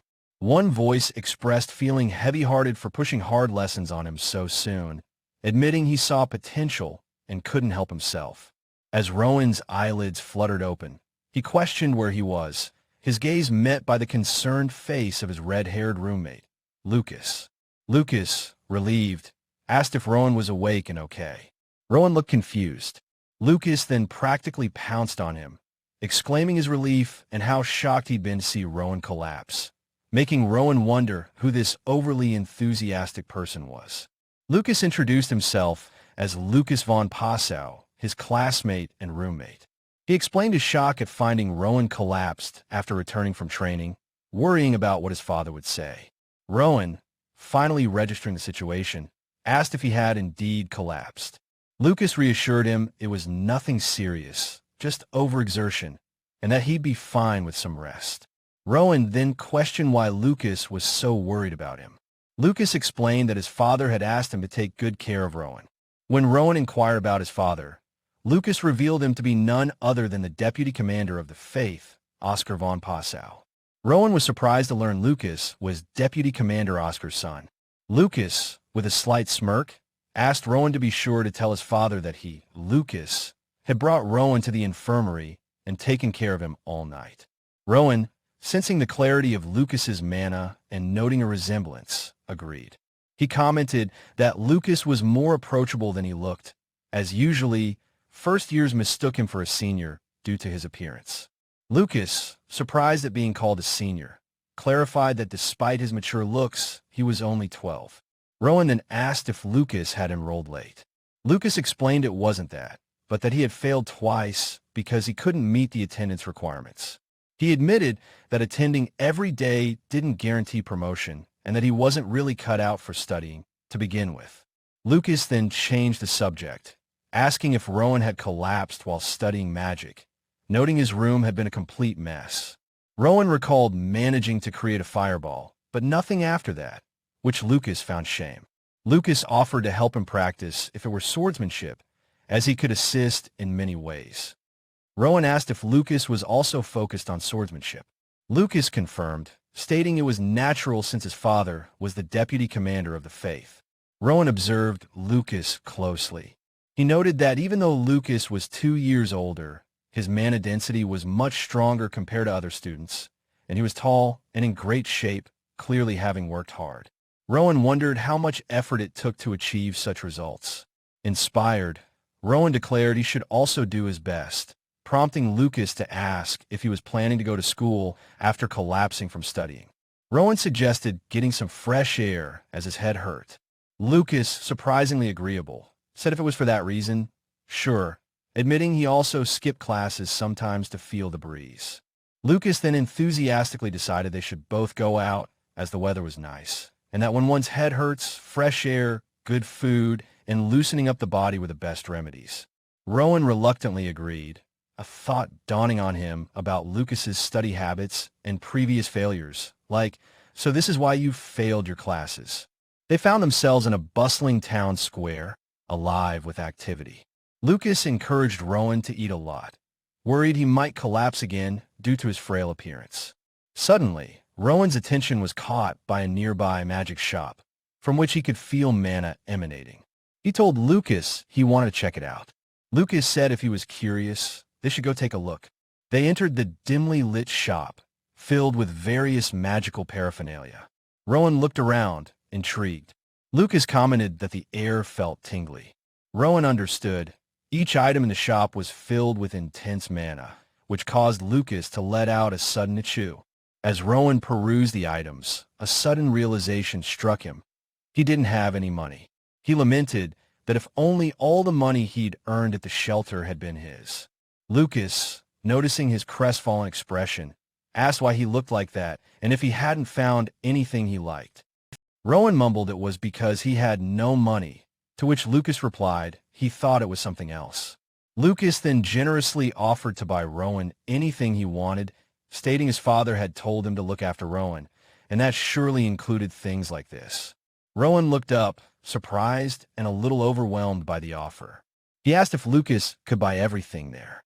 Lucas, slightly flustered, admitted not to that extent, showing a modest handful of coins. Rowan looked downcast again, and Lucas, sighing, told him to just pick one thing for now, suggesting a book could keep him occupied for months. Lucas then grumbled that money wasn't easy to come by for a book, while Rowan's attention was drawn to an object that supposedly only bloomed under moonlight. Rowan began to browse, looking for something Lucas might be able to afford. His eyes landed on a peculiar, dark, egg-shaped stone on a shelf. He picked it up, wondering what it was, as a dark, murky aura emanated from it, complete with a visible magic circle. He mused that perhaps because the mana was murky, the price was pretty cheap, and decided this might be it. The shopkeeper approached, identifying the item as the Stone of Goetia. He admitted he'd even forgotten they had one in stock. Rowan asked what it was used for. The shopkeeper replied it was just for decoration, as the egg would likely never awaken. Rowan then inquired if there was something inside it. The shopkeeper explained it was said to be an object that sealed some unknown entity with a magic circle, which he had acquired from Southern Rodos long ago, and it had remained unchanged. He had thought it was a useful magical tool, but it seemed not. When Rowan asked what a magical tool was, the shopkeeper defined them as objects containing magical power. Rowan then asked if something would awaken if the seal on the stone was broken. The shopkeeper said that in theory, yes, but it probably wouldn't happen as it involved a considerably high level of unique magic. Rowan looked at the stone again, murmuring unique magic. He noted the very complex magic circle on its surface, far more intricate than a fireball if converted into a spell formula. Lucas, who had been observing, asked Rowan what he thought. Rowan declared it looked better than a book and seemed like it could be good for throwing or hitting with, then announced he would buy it. After thanking the shopkeeper, who invited them to come again, they left the shop. Rowan held his new purchase, a slight smile on his face, as Lucas announced their next destination. Lucas suddenly realized the time, urging Rowan to hurry as they were going to be late. Rowan, surprised, asked where they were going. Lucas, with a grin, declared they were heading to the coolest place in the Union. Their destination was revealed to be a magnificent, towering clock tower, the central edifice of the Union. Rowan gazed at it in awe, and Lucas asked if it was pretty cool. Rowan agreed, asking if the clock tower was the center of the Union. Lucas confirmed it was the Union headquarters, where the governor and the captain resided. Rowan asked if Lucas had ever seen them. Lucas replied he had seen the former captain once when he was young, tagging along with his father. When Rowan inquired what it was like, Lucas described the captain as wearing a white suit and looking pretty cool. He elaborated, comparing the captain to a swan standing proudly amidst a flock of black crows. Rowan admitted he didn't know that. All he knew about the strength of each rank was what he had read in books. That even an expert holding the 7th rank as a commander was an incredible powerhouse, capable of subduing an entire city single-handedly. The captain, who commanded these commanders, was described as an absolute being, capable of conquering an entire nation. Finally, the governor was considered the most supreme entity on the continent, daring to stand shoulder to shoulder with the king. The clock tower stood majestically against the sunset. Rowan, clutching his stone of Goetia, thought that right now, these figures seemed so far away and immense. But, looking at the towering headquarters with newfound resolve, he believed that someday he would be able to reach them too. As Rowan and Lucas stood before the towering clock tower, Rowan remarked on its incredible size, visible from anywhere in the Union, and Lucas confirmed it was even visible from the school. Looking closer at the intricate clock face, Rowan wondered what the red arrow was pointing to. He then asked Lucas how to read the complex clock. Lucas, scratching his head, seemed a bit unsure himself. He pointed to the characters on the outer red band, explaining they were said to indicate the year, and upon closer inspection, they resembled symbols used in ancient language. He admitted he didn't really know how to read them either, but hazarded a guess that it was currently year 262. After a moment of thought, he corrected himself, stating it was kingdom year 262. Rowan then deduced that the other parts must point to the month and day, and by reading the symbols, it meant June 14th. Lucas confirmed this, and Rowan concluded that the current date and time were June 14th, 262, 720. Lucas, impressed, asked how Rowan knew that. Rowan internally recalled that the clock tower in the vision shown by the tree looked familiar, and the time displayed on that clock was also June 14th, but from a future 10 years hence. He stood silently, contemplating this revelation. Sometime later, back in their room, the building's exterior was visible through the window. Lucas, grabbing a wooden sword, told Rowan to rest up. When Rowan asked where he was going, Lucas explained he needed to make up for the training time he'd spent with Rowan, as skipping even one day made his body feel dull. He promised to be back and left. Rowan, now alone, sat on his bed. He couldn't ignore the vision shown by the tree. It might not be a simple illusion, but a prophetic dream. If that was the case, he wondered what he should do and how he could change the future. He closed his eyes, his mana subtly flaring as he focused. First, he needed to gather as much information as possible from the scenes he saw. The clock tower was a prominent feature in his visions, appearing in most of the memories. He decided to arrange these memories according to the time shown on the clock tower. Next, he focused on filling the gaps in chronological order. He recalled an image of a building with an intact red roof, placing it earlier in the sequence. Then, he remembered a runner dying after that same roof collapsed, followed by another memory fragment.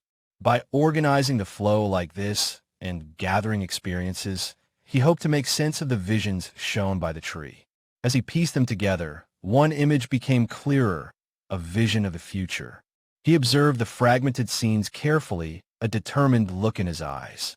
He saw visions of Sophie, Lucas, and Senior Sienna, all fallen. He then saw himself. He realized he needed to know his rank at that time. Among the fragments, only one contained his own image. He searched intently until he found it. In this vision, he stood before a scene of destruction, but from that angle, his rank badge wasn't visible. He willed himself to change the angle of the vision. The perspective shifted, focusing on a shadowy, cloaked figure, with a burning clock tower in the background, a crack appearing across the vision. He saw his future self, older, amidst a fiery landscape. Good, he thought. Now he could confirm it. His future self stood before a tall, cloaked figure against a backdrop of flames. Where am I? His future self seemed to wonder. Rowan saw his own face, older and marked by shock and horror. A close-up of his future self's bloodied collar. Then a reflection in an eye showed the cloaked figure again. A wave of realization washed over his future self. The horrifying truth. I'm going to die in 10 years, as his future self collapsed before the burning tower. Rowan opened his eyes, the weight of the vision settling upon him. He blinked, processing the grim prophecy. He sat on his bed, lost in thought. He wondered if this was a warning from the tree. The death of the Union meant the death of the kingdom and the continent, the end of the world. It was no different from the extinction of all races. The tree, he recalled, was a product of black magic that extracted humans into mana, with the sacrificed people standing between life and death. Perhaps, just like Pauline's spirit had helped him, someone else's will had overlapped with the tree's vision, causing him to intervene or see these events. Maybe it was someone with a will strong enough to influence even that dark power. He stood, acknowledging he couldn't be certain if this vision would truly come to pass. But to ensure it became false, he needed to create a reality different from the vision.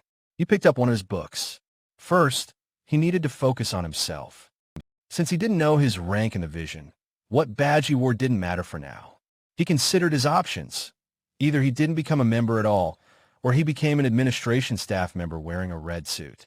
If not those, looking at an illustration of a man in a red suit, he resolved that he would have to wear a white suit. The morning sun peeked through the curtains. As Rowan was getting ready, Lucas informed him that teacher Daphne wanted him to stop by the faculty office first when he got to school. Rowan asked if it was just him. Lucas confirmed, asking why. Rowan pointed out that Lucas was also returning to school after a long time. Lucas waved dismissively, saying Daphne hadn't said anything to him and that he was going ahead, expecting to see Rowan in the classroom. Rowan watched him leave, a slight frown on his face, wondering why teacher Daphne would specifically want to see him. In teacher Daphne's office, she expressed concern for Rowan's well-being, noting he still looked unwell. Rowan, appreciating her care, assured her he felt much better now and thanked her for processing his sick leave, which Lucas had informed him about. Daphne advised him not to overexert himself, reminding him that elective classes could be dropped anytime and asking if he needed schedule adjustments. Rowan, however, stated his enjoyment of all his current classes and his anticipation for future ones, prompting Daphne to apologize for perhaps pushing him too hard. With a bright smile, Rowan insisted he was truly fine and would be more cautious going forward. Daphne offered counseling if he ever needed it, and Rowan politely thanked her for her consideration before departing. Walking away, Rowan felt a renewed determination. He needed to take as many classes as possible. He mused that training could become as natural as breathing, but first, he needed to help his friends grow alongside him. As he entered the common area, his classmates, including Sophie, called out to him. They expressed their worry upon hearing he had collapsed, and Rowan thanked them for their concern, reassuring them he was fine. He silently hoped that if they all became stronger together, his friends might survive the future he had foreseen. Rowan then asked if they could do him a favor, piquing their curiosity. He began listing names. Isidore, Mirza, Rain, and Kirsten, then confirmed with Edgerin, Darian, Tirik, and Kalidos that they didn't take swordsmanship class, to which they hesitantly agreed. He continued with Flora, Sebastian, Epona, Demas, Sabrina, and Wella, also noting that Lucas probably didn't attend basic magic studies.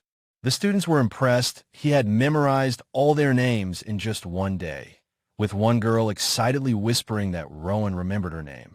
Sophie then asked why he was suddenly inquiring about their classes. Rowan explained he'd tried both swordsmanship and magic, found them beneficial, and now wished for all of them to take these classes with him, humbly asking if it was too much to request. The girls enthusiastically agreed, exclaiming it was absolutely fine. However, one boy expressed hesitation about magic class, and Rowan acknowledged his apprehension regarding the subject. He suggested thinking about it differently, and, when asked how, proposed to show them directly, believing a demonstration would foster faster understanding. Rowan then specifically asked Lucas if he would attend magic class just once that day. Lucas, after a moment, reluctantly agreed. Rowan beamed, thanking everyone and expressing his anticipation. Lucas internally grumbled it was hard to deny that earnest face. Later, in a magic classroom, an aura-like device stood prominently. Teacher Arthur was present as the room buzzed with an unusual number of students. Arthur mused that the rumors were true. Rowan had indeed encouraged everyone to take magic class. Seeing Rowan, Arthur inquired if he was feeling better, to which Rowan affirmed he was, thanks to Arthur's concern. Arthur remarked it was the first time the magic class had been so lively, giving credit to Rowan. Rowan explained his intent, to show his friends that magic wasn't as distant as they perceived. Intrigued, Arthur wondered what else Rowan had realized in a single day and asked how he planned to demonstrate this.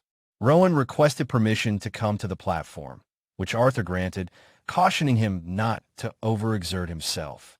As Rowan walked to the front, Lucas and Sophie whispered about his fearless and unusual nature.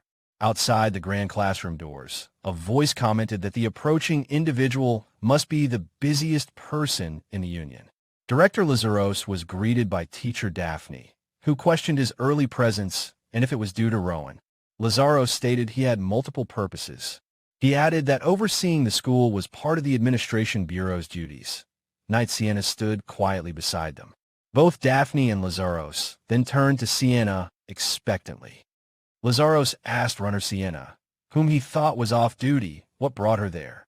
Sienna explained she still had a mission from Deputy Commander Oscar. More than me, Sienna thought, observing the scene. Just then, teacher Diego arrived, and Daphne remarked it was his first time observing a non-swordsmanship class. Diego admitted his curiosity, given everyone's sudden interest in magic. The school principal also appeared, stating he couldn't ignore the director of administration's visit. Daphne, looking momentarily exasperated by the growing audience of faculty, firmly requested they all observe quietly so as not to disrupt the class, to which they nodded in agreement. Through a crack in the door, a shocked eye peered into the classroom. Inside, a massive swirling fireball erupted. Rowan stood confidently before it, ancient-looking runes glowing behind him as he controlled the inferno. Simultaneously, a translucent blue shield materialized, protecting the students in their seats. Teacher Arthur stared, muttering, "A fireball." He knew this was not magic that could be performed at Rowan's age. It was far outside the curriculum. Even Fire Arrow, a spell a level below, was typically only manifested by talented fifth-year students, and even then, only by the most gifted. Arthur was aghast at how this small child could accomplish such a feat. The powerful fireball illuminated the lecture hall. The principal, observing, remarked he had never seen a fireball emitting such pure energy, likening it to Sion's holy magic. Teacher Diego noted its considerable density and stability, while Lazaros added it was beyond stable. It defied common sense. Lazaros conceded that while Fireball was inherently simple, and such a display was beyond Rowan's age, maintaining its current size and heat while making it float in one place was another matter entirely. Sienna elaborated that this made it an entirely different, more complex magic, recalling she noted Rowan's exceptional mana sense from their first encounter. The principal chuckled, remembering Rowan's difficult past at the shelter, marveling at his innate magical power. Sienna watched him. On the platform, Rowan maintained control of the powerful spell under Arthur's watchful eye. Daphne, however, grew concerned, remembering Rowan had collapsed just the day before and likely hadn't fully recovered, questioning if it was wise to let him continue. She conceded it wasn't her place to intervene directly, but a growing unease made her think they needed to stop him, as beads of sweat began to form on Rowan's brow, a sign of the strain he was under. Rowan concentrated, understanding that focusing on a stable mana supply was more crucial than sheer size. He endeavored to prevent the flame from becoming unstable due to any uncontrolled mana flow. His eyes flickered slightly to the side. He found the barrier teacher Arthur had erected quite fascinating. It reminded him of the pit at the shelter, yet its nature and purpose were clearly different. He briefly wondered what might happen if his fireball were to strike that protective ward. Turning to his instructor, Rowan complimented teacher Arthur on his amazing magic and inquired about its name. Arthur, observing the boy who innocently asked such a question while effortlessly maintaining a floating inferno, felt a bead of sweat, admitting internally that even he was completely focused on the situation. With a gesture, Arthur reinforced his own blue mana barrier, which then swirled and enveloped Rowan's fiery creation. Rowan looked slightly surprised by this development, as his fireball became fully contained within the shimmering, hexagonal patterns of Arthur's magic. The combined energies then dissipated harmlessly into the air. The students watched, and Rowan appeared a little sheepish at the outcome. Teacher Arthur found himself in a quandary, unsure whether to scold or praise this audacious child. Director Lazaros then stepped forward, commending Rowan for his keen observation.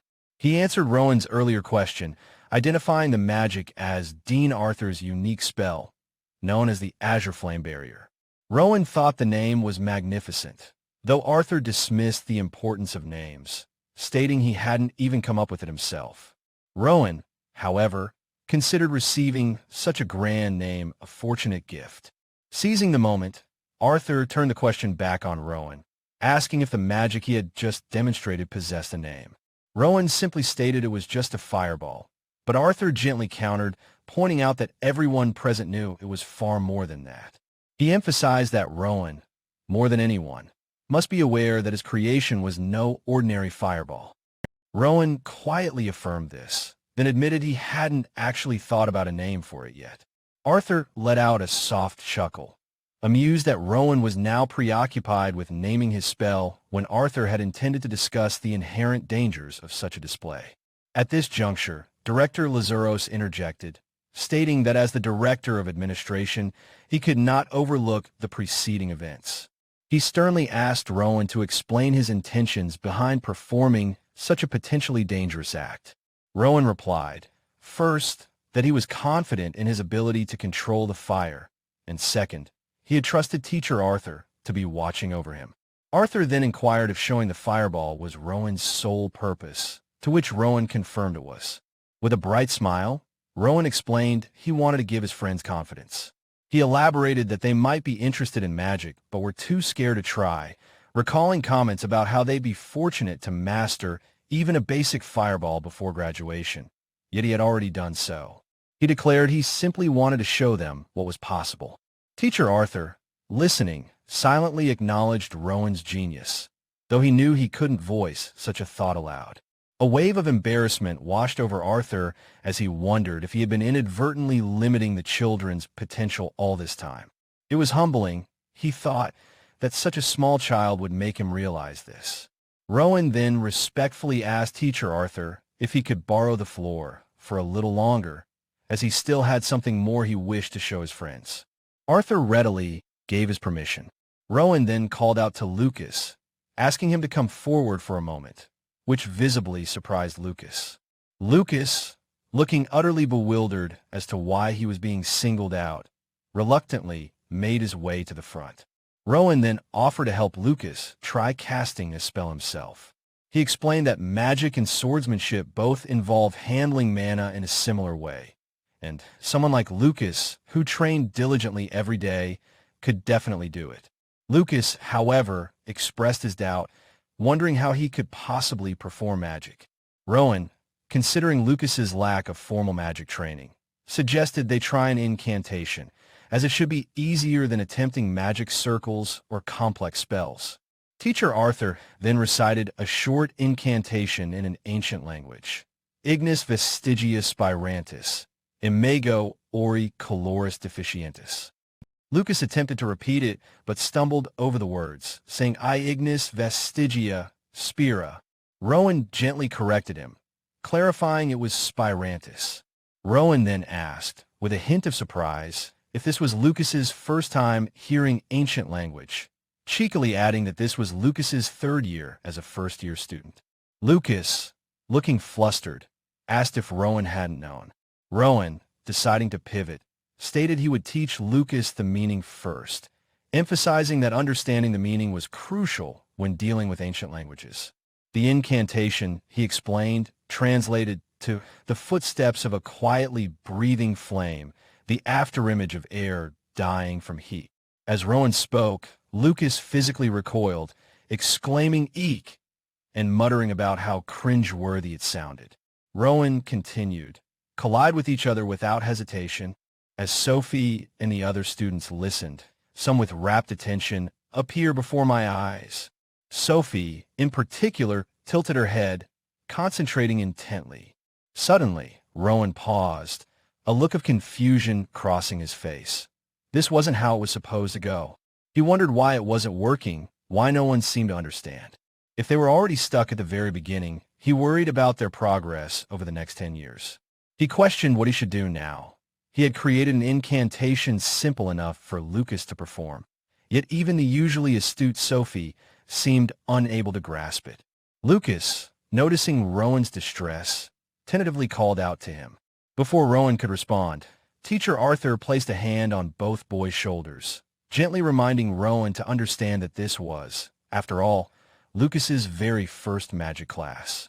Rowan, however, seemingly understanding the incantation himself despite his classmates' struggles, surprised Arthur by asking if Arthur could perhaps teach him the spell formula instead. In response to Rowan's unexpected request, a piece of chalk lifted from the desk and floated towards the large blackboard, causing the seated students to gasp in awe.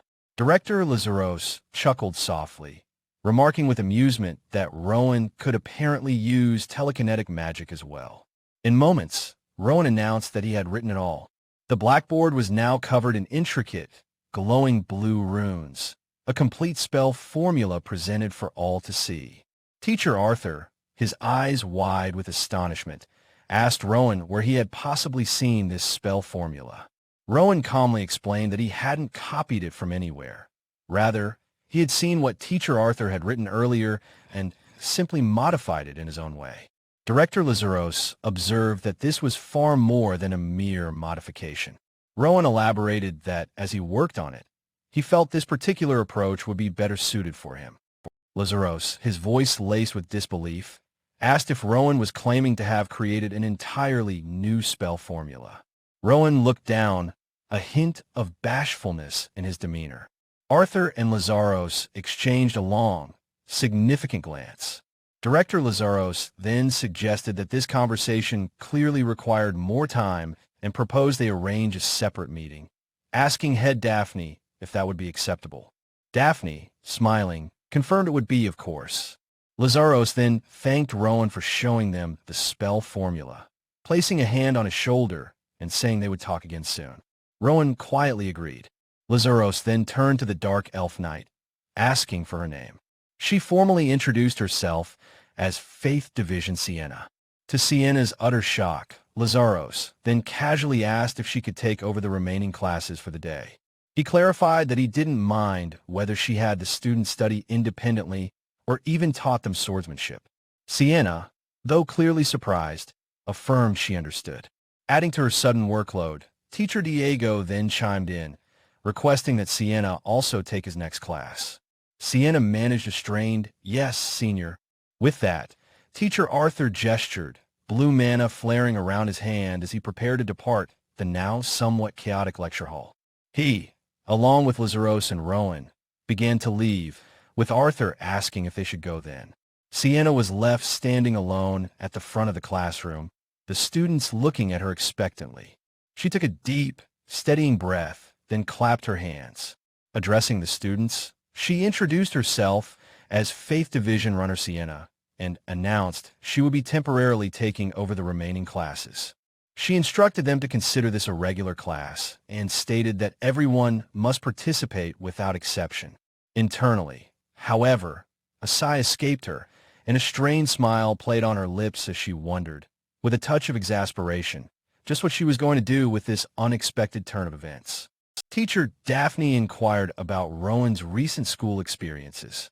He assured her it was going well, and he found the lessons enjoyable. She then gently asked if he had managed to unburden his heart of any lingering troubles.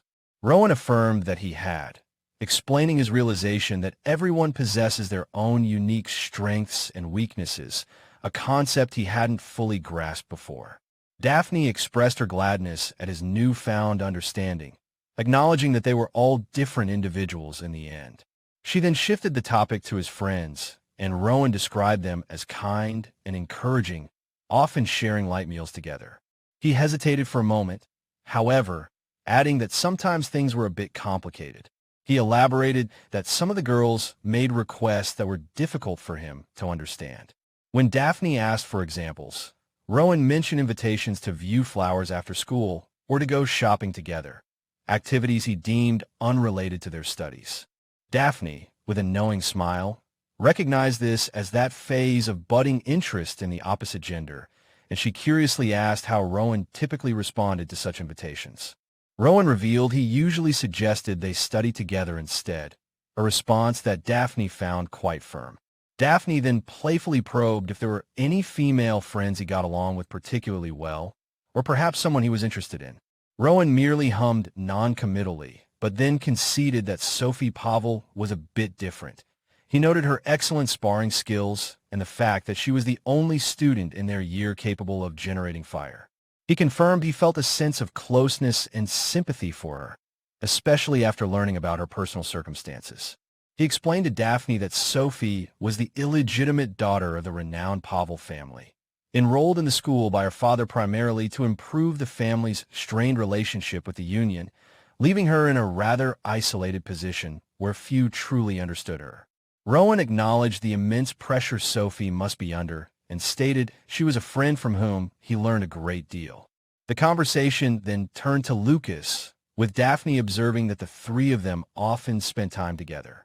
Rowan agreed that Lucas also had much to teach him, particularly praising Lucas's exceptional talent when it came to the practical application of force. He admitted he had recently been pondering a hypothesis about Lucas.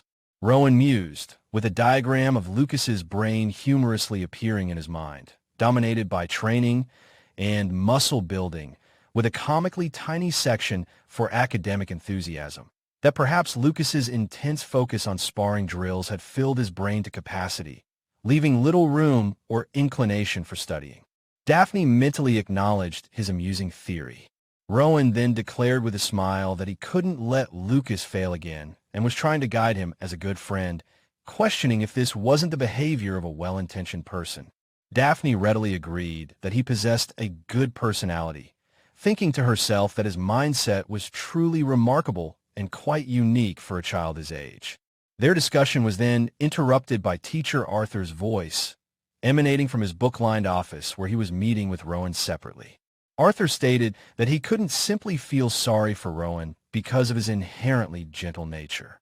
Looking at Rowan's considerable abilities, Arthur continued, it was clear Rowan had, figuratively speaking, hit 10 and missed 1 in terms of his overall potential. Rowan then voiced his desire to possess even stronger magical power than he currently wielded. Arthur pondered aloud if there was a way to improve Rowan's physical constitution to better handle mana, suggesting options like using special magic tools to amplify his existing power or utilizing items with store magic to compensate for any deficiencies. Rowan thought both options sounded promising, but Arthur cautioned that if enhancing magical aptitude were so straightforward, everyone would be a powerful sorcerer.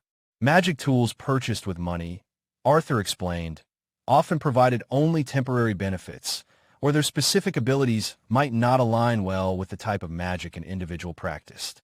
Rowan's expression fell slightly at this news. He then inquired about the kinds of elixirs that might be available. Arthur elaborated that some elixirs could restore magical energy, while others were designed to alleviate physical ailments. He also mentioned rarer magic potions capable of increasing a person's latent magical power and even improving their physical constitution, noting that because their effects were so significant, such items were exceedingly rare. Rowan silently noted the similarity to the fruits cultivated by Ratel, a flicker of understanding passing through him as he considered the reasons behind their consumption. However, Arthur had to admit that he couldn't guarantee he could find an effective magic potion specifically suited for Rowan, which visibly disappointed the boy. Arthur quickly urged him not to despair or wear such a downcast expression. He then produced a silver locket suspended from a chain. This, Arthur explained, was one of the few magic potions in his possession, a reward he had received from a ruler for services rendered in the past. He opened the locket, revealing a tiny white pill nestled inside. Arthur mused that perhaps it was fate that he should give this potion to Rowan. Rowan, taken aback, questioned if he could truly accept something of such immense value. Arthur reassured him that it wasn't as overwhelmingly powerful as Rowan might imagine and encouraged him to take it. Rowan, with gratitude, accepted the locket. The small, unassuming white pill rested in his open palm for a moment before he ingested it. Instantly, a vibrant blue aura enveloped Rowan. He felt a distinct sensation surge through him. His eyes widened dramatically, his expression one of utter shock. The glow slowly faded in Arthur's office, and Arthur watched Rowan expectantly. Rowan, however, looked down at his chest and, with a sigh, declared the potion useless. He touched his chest again, confirming his initial assessment. Arthur looked genuinely disappointed, admitting that while he hadn't expected a drastic improvement in Rowan's constitution, he hadn't anticipated the effect would be quite so weak, calling the outcome disheartening. Rowan, however, seemed to have anticipated this, thinking to himself, as expected. He reasoned internally that instead of continuing to search for ways to enhance his magic, it would be more productive to rethink what he was already capable of achieving. A green magic circle, emblazoned with a crescent moon, seemed to shimmer in his mind's eye. He considered that perhaps directing his mana flow through the careful deciphering and manipulation of incantations might be a more suitable and effective method for him to utilize magic. Smiling brightly, Rowan reassured Teacher Arthur that it was quite all right, thanking him for his concern and stating that all that remained was for him to study even harder. Half a year drifted by, marked by the arrival of winter, with a snowy building scene under the light of a crescent moon. A door labeled 1-to-1 marked the entrance to the Magic Studies Hall, where the first-year final examinations in magic studies were being held. Inside the spacious hall, Rowan stood before Teacher Arthur and Director Lazaros, who were seated as examiners. Small, flickering flames ignited in Rowan's outstretched hands. He then prepared to launch a much larger, more consolidated fireball, as the two men observed him intently. With remarkable dexterity, Rowan began to skillfully manipulate two distinct fireballs simultaneously. Director Lazaros commented that because Rowan could handle mana directly, without the usual intermediaries, such displays of control became possible. He called it an amazing and rare talent, musing that Rowan might even begin to combine different schools of magic before they even fully realized what he was doing. Rowan clenched his fists, a flicker of doubt in his eyes. The display looked impressive, he thought, but he wondered if he would ever truly utilize such seemingly weak magic if he joined the Union. Teacher Arthur then spoke, noting that Rowan had performed this complex magic entirely without an incantation, a feat that unequivocally demonstrated abilities equivalent to a 4th-degree level mage. Lazaros added that regardless of the specific magic Rowan chose to display, any opponent would undoubtedly consider him a high-ranking and formidable sorcerer. Arthur advised Rowan not to fixate on destructive power for the time being, but rather to focus on his inherent strengths and continue to develop his unique abilities. Rowan then asked how he should best approach his studies moving forward. Arthur instructed him to continue on his current path. For now, he elaborated, their goal should be for Rowan to deconstruct and implement magical charms up to the 4th degree, all according to Rowan's own unique interpretation and understanding. Arthur also offered to help Rowan gain access to the ancient and often restricted text stored within the office archives. Rowan then thoughtfully suggested that it would probably be best for everyone involved if they kept the unusual nature of his constitution a secret. Seizing the opportunity, Arthur turned to Lazaros and proposed, "Director, in that sense, how about we make a promise right now?" Lazaros readily agreed, noting that since it was just the two of them present with Rowan, It was an ideal moment. This would be an excellent arrangement, he affirmed. The two men clasped hands firmly, and a shimmering mana oath scroll materialized around their joined hands, its glowing runes signifying a magically binding pact. The seal solidified, and Rowan watched the exchange, a silent observer to their agreement. He looked utterly baffled, thinking to himself, "What on earth are they doing during my test?" Another year passed uneventfully, the scene shifting to a bright, sun-drenched field, indicating the passage of time and the changing seasons. Within a well-appointed room, a voice could be heard through an open window, thanking everyone present for attending the meeting despite the emergency summons. Inside, Teacher Arthur was addressing Director Lazuros and other assembled faculty members. He explained that while the matter at hand fell within his jurisdiction, it was not a problem he could or should bear alone, which was why he felt compelled to bring it before them. Teacher Diego then made a significant announcement. From that point forward, the school would no longer instruct Rowan in movement techniques that utilized mana, nor would he receive further training in martial arts or sparring. Teacher Daphne immediately voiced her curiosity about the reason behind this sudden and rather drastic announcement, while another faculty member echoed her sentiment, asking why such a decision had been made. Diego clarified that Rowan's intention to join the union was exceptionally strong. As he was already effectively a third-year student in terms of his progress, Diego reasoned that if the focus was to be on practical skills relevant to the union, it would be more beneficial for Rowan to learn the absolute basics from the very beginning, ensuring a solid foundation. Arthur sought further clarification, asking if this meant they intended to allow Rowan to focus entirely on magic. Diego confirmed that this was, more than anything else, what Rowan himself desired. Diego acknowledged Rowan's prodigious talent and stated that he certainly deserved to be ambitious. He also admitted, with a hint of self-reflection, that Rowan had been more lenient and understanding than Diego himself might have initially thought. Knight Sienna then raised her hand respectfully, directing a question to Teacher Arthur. How did he perceive Rowan's current level of magical ability?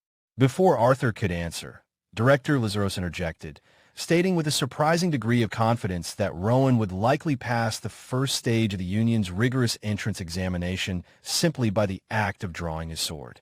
He then turned to Arthur, asking if Rowan was truly that skilled in swordsmanship as well. Arthur confirmed that Rowan possessed a natural, innate talent for it.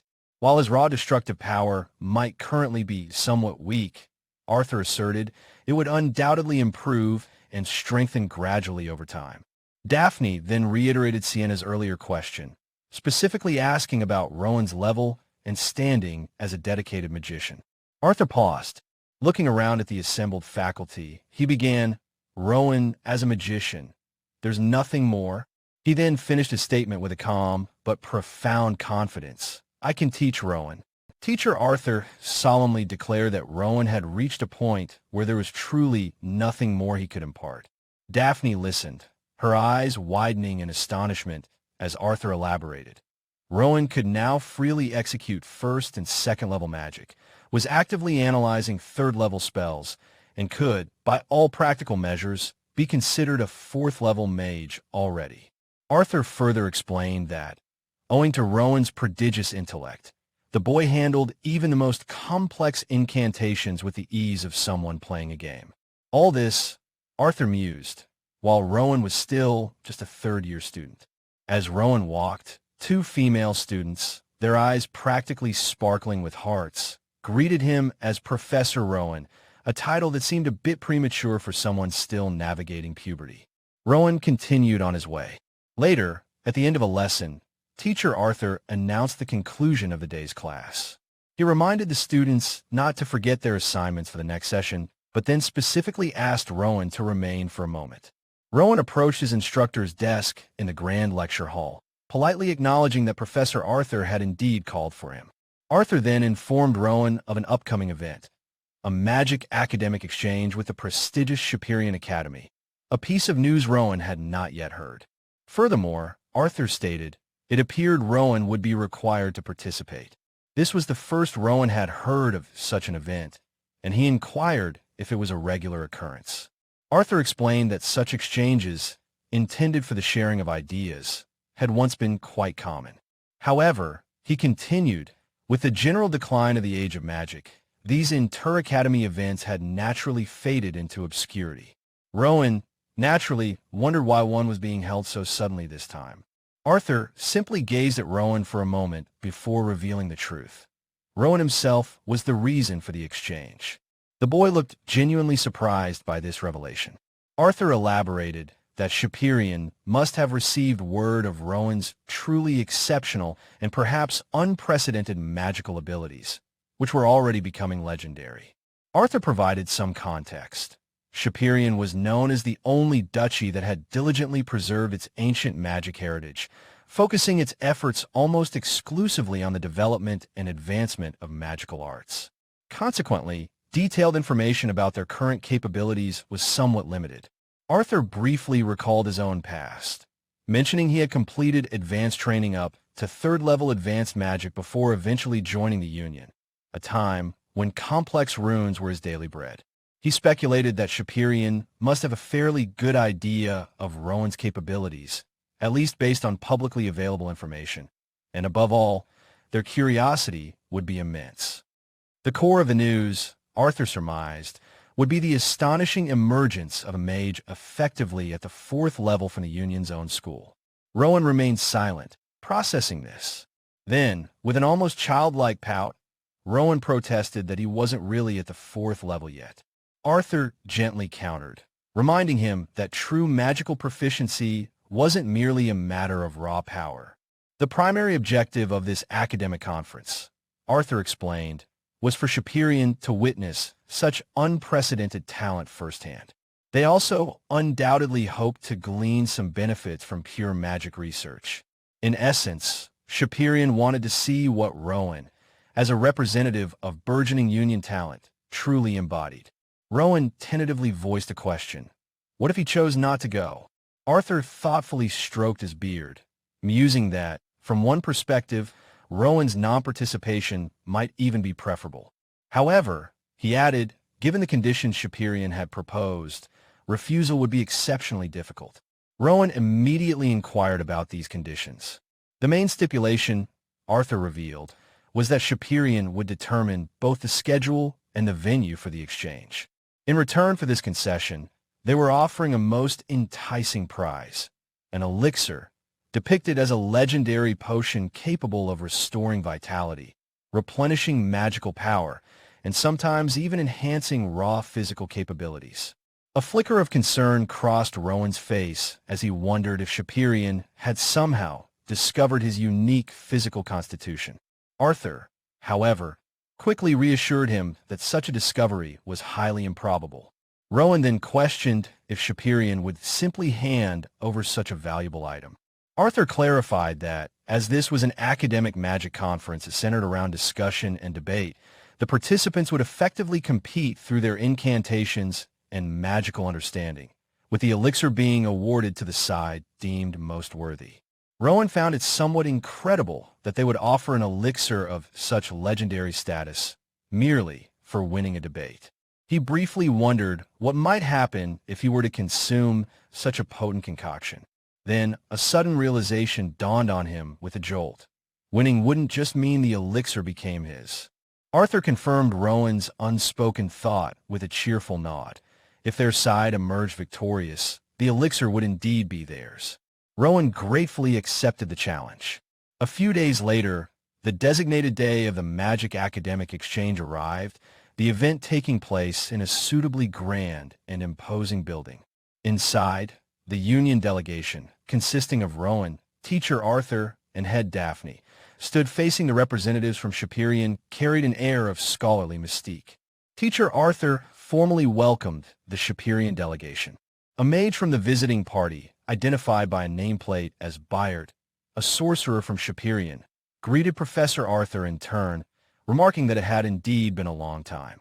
Arthur returned the greeting, acknowledging that Bayard's journey must have been an arduous one, while Rowan observed the interaction silently. Rowan noted that none of the Shapirian mages appeared to be his age. They were all older, and he could sense they all possessed considerable magical power. Byard then gestured to three younger, robed individuals, asking if these were the young men Arthur had mentioned. Arthur was slightly taken aback, as Byard corrected him, explaining that these were three rookie students who wished to receive Professor Arthur's esteemed guidance.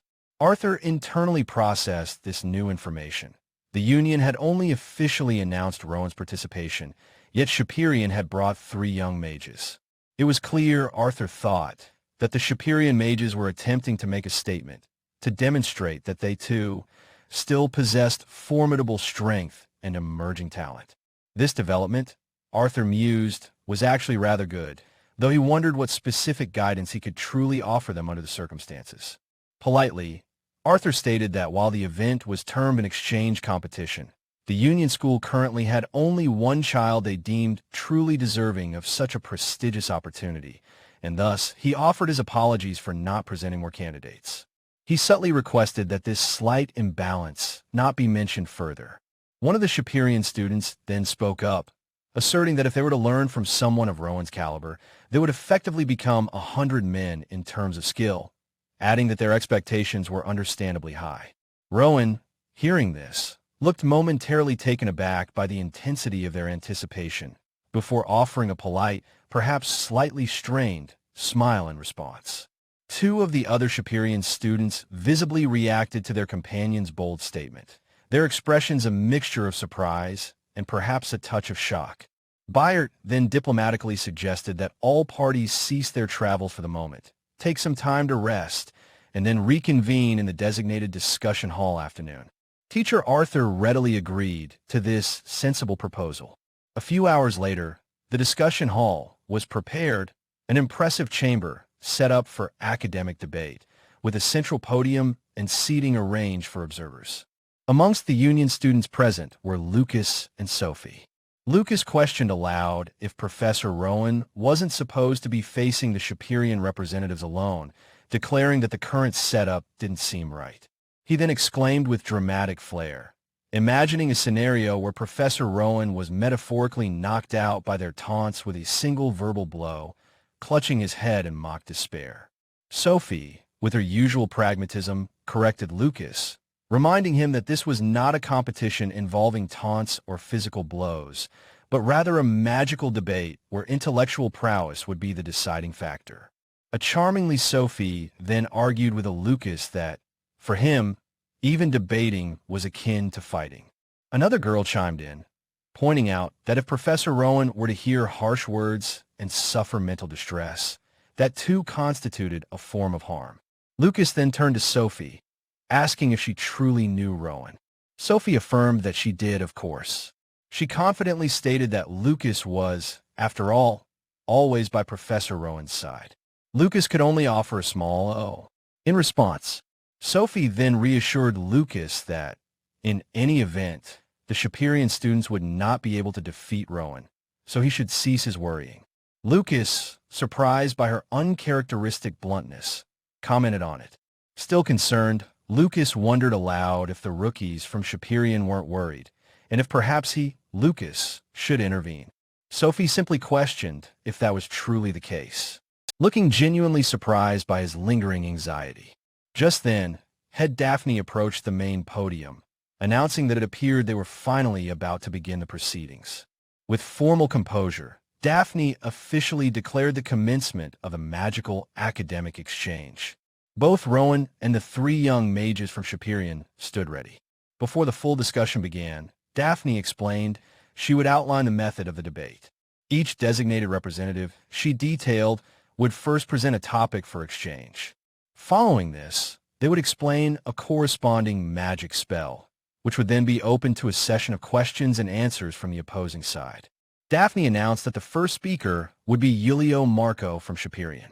He would then be followed, she continued, by Rowan from the Union School. Yahello Marco stepped forward to the podium, stating that he would begin by presenting his chosen topic. Rowan, in turn, briefly introduced himself, stating his name and his status as a third-year student at the Union School.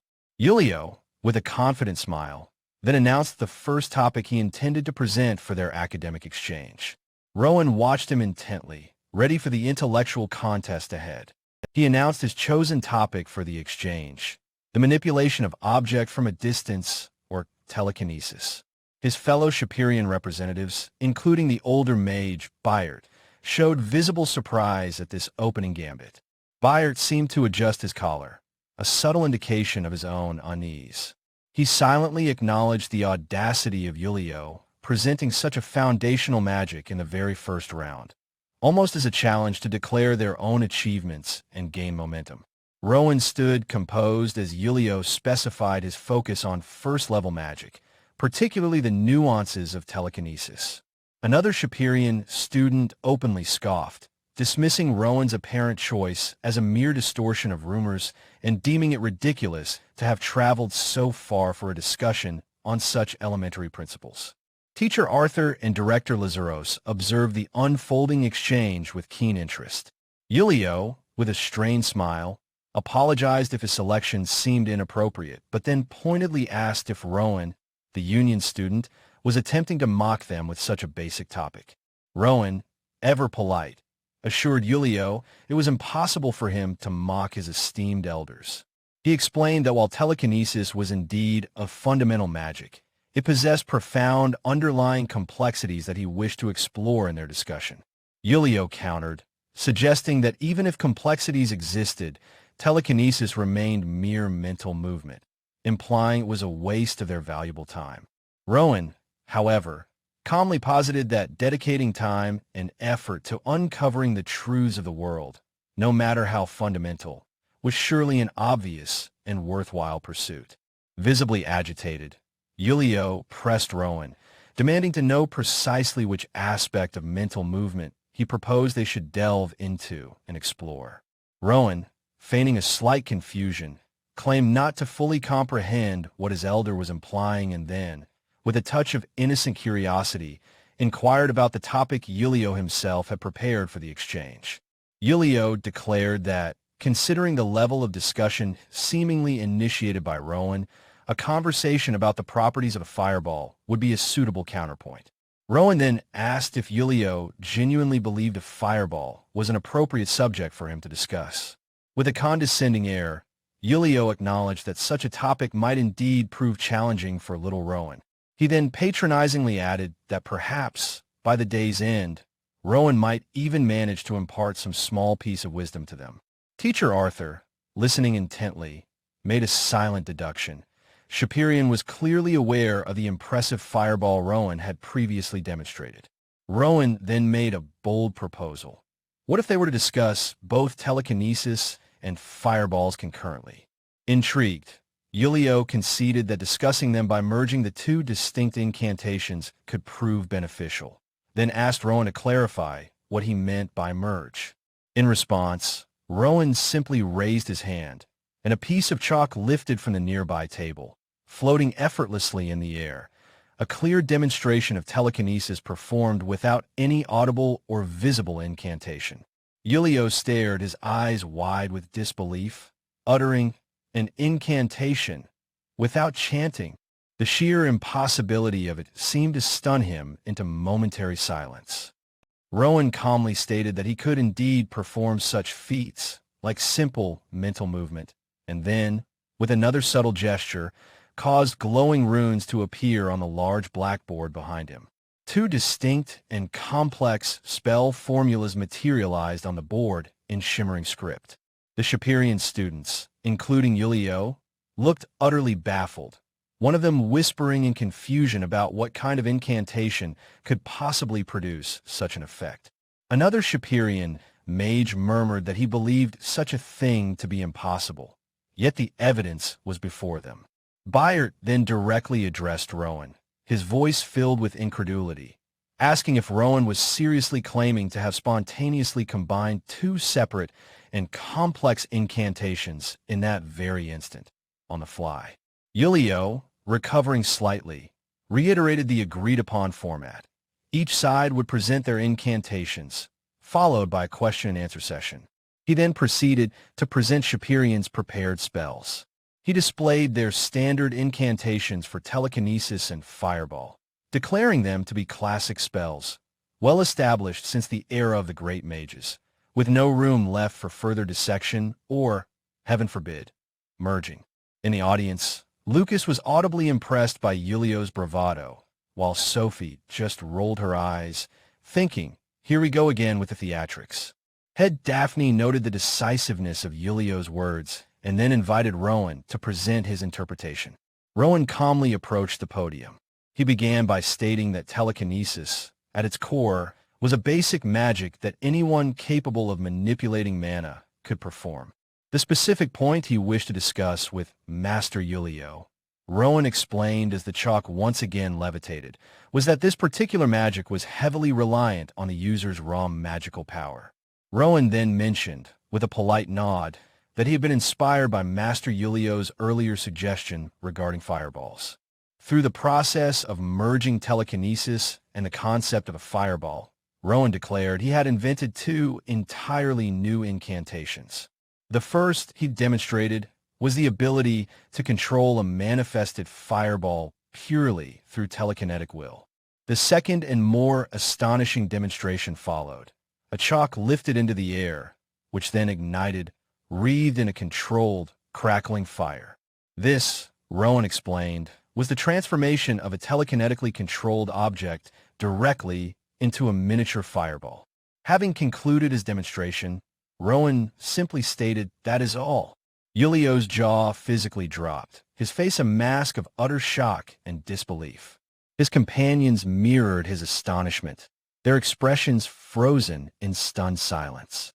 Teacher Arthur observed, a knowing smile playing on his lips, thinking that for anyone unfamiliar with Rowan's unique capabilities, the magic just displayed would indeed be utterly mind-boggling. Director Lazaros added his own silent assessment. It wasn't merely Rowan's innate talent, but the astonishing depth of his understanding that was so remarkable. Rowan had grasped that the true essence of telekinesis lay in the manipulation of air itself. Yuliyo, struggling to process what he had just witnessed, stammered that he had analyzed the process and attempted to substitute it with a separate, conventional spell. He then exclaimed, his voice cracking, that Rowan had somehow inserted a fireball incantation within the telekinetic framework, ending with a bewildered, "What in the heavens are you talking about?" Rowan politely responded that these were merely his thoughts on the two presented topics and graciously asked if Master Yuliyo perhaps held a different viewpoint. He humbly added that if there were fundamental truths he had not yet grasped, he was eager to learn from his elder's wisdom. Yuliyo was visibly sweating, the pressure becoming immense. Internally, Yuliyo wrestled with his pride and confusion. Even if he couldn't replicate Rowan's feat, he felt an overwhelming need to understand the principles behind it. He would not, be humiliated by a child so much younger than himself. He desperately thought that it was simply impossible for him not to be able to achieve what that little kid had just done. Yuliyo silently vowed that he would not back down now. Suddenly, Yuliyo began to cough violently, a harsh, racking sound. A spray of crimson erupted from his mouth, and with a choked gasp, blood streamed from his nose as he collapsed backward, unconscious. Rowan looked on with a flicker of surprise, while another Shapirian student cried out Yuliyo's name in alarm.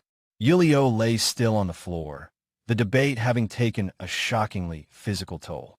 The prize for the exchange, the ornate bottle containing the promised elixir. Bayard, stepping forward, formally congratulated Rowan. He admitted it had been genuinely refreshing to witness such a stimulating discussion against the Shapirian mages, and then presented Rowan with the elixir in its case. Rowan accepted it with a polite thank you. He held the ornate box, feeling its weight. Bayard then advised Rowan that if he was considering consuming the elixir, it might be best to wait a little while, as there could be unforeseen side effects if taken at such a young age. Rowan acknowledged this, asking if waiting until graduation would be a suitable time. Bayard confirmed that this would indeed be a good plan. Rowan gazed at the elixir box in his hands, silently noting that there were still 2 long years remaining until his graduation. The scene transitioned to a bright, sun-dappled field filled with flowers and fluttering butterflies. A young woman with long, vibrant orange hair was shown from behind, her voice softly saying, Hello. She turned, revealing herself to be Rita, a third-year student at the Union School, her demeanor a mixture of nervousness and determination. She clutched a pale, pink envelope sealed with a small red heart, confessing in an internal monologue that she had harbored a crush on Rowan for 3 long years. As Rowan walked by with Lucas and Sophie, Rita continued her narration, musing that she doubted there was a single child in the entire school who didn't admire Rowan. She thought of the countless confessions he undoubtedly received and the fact that more than half of their mutual friends had applied to the union simply because of him. Rita, admitting to herself that, in truth, she didn't feel she knew Rowan well enough. Until now, she reflected, simply watching him from a distance had been sufficient, but a blush crept up her cheeks as she thought of him, a new resolve forming. She had decided to seize this moment, today being the final day of their 3rd year, to confess her feelings to Rowan at last.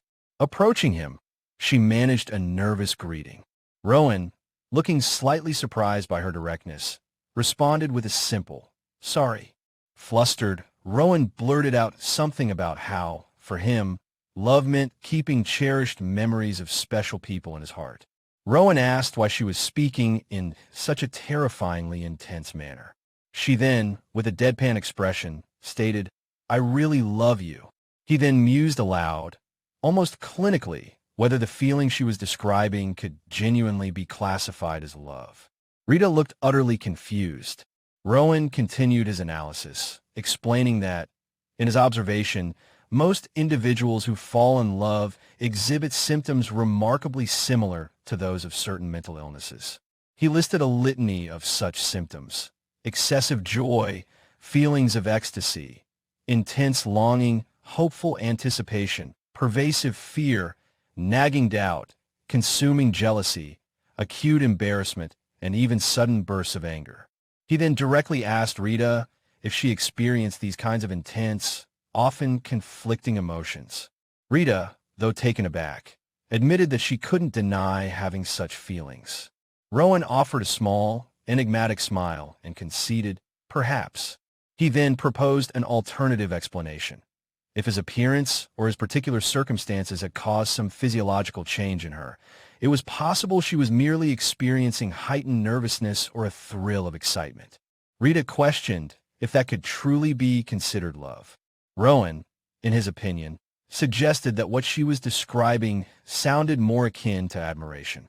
He gently advised her to look deep within her own heart for the true nature of her feelings. If, after sincere introspection, she still believed it to be love, Rowan continued, then they could certainly discuss it further, as he was always available for a constructive and reasoned conversation. Rita stood silently for a long moment, the impact of Rowan's words settling in. She felt as though her head had been struck, not physically, but with the force of his unexpected and analytical perspective.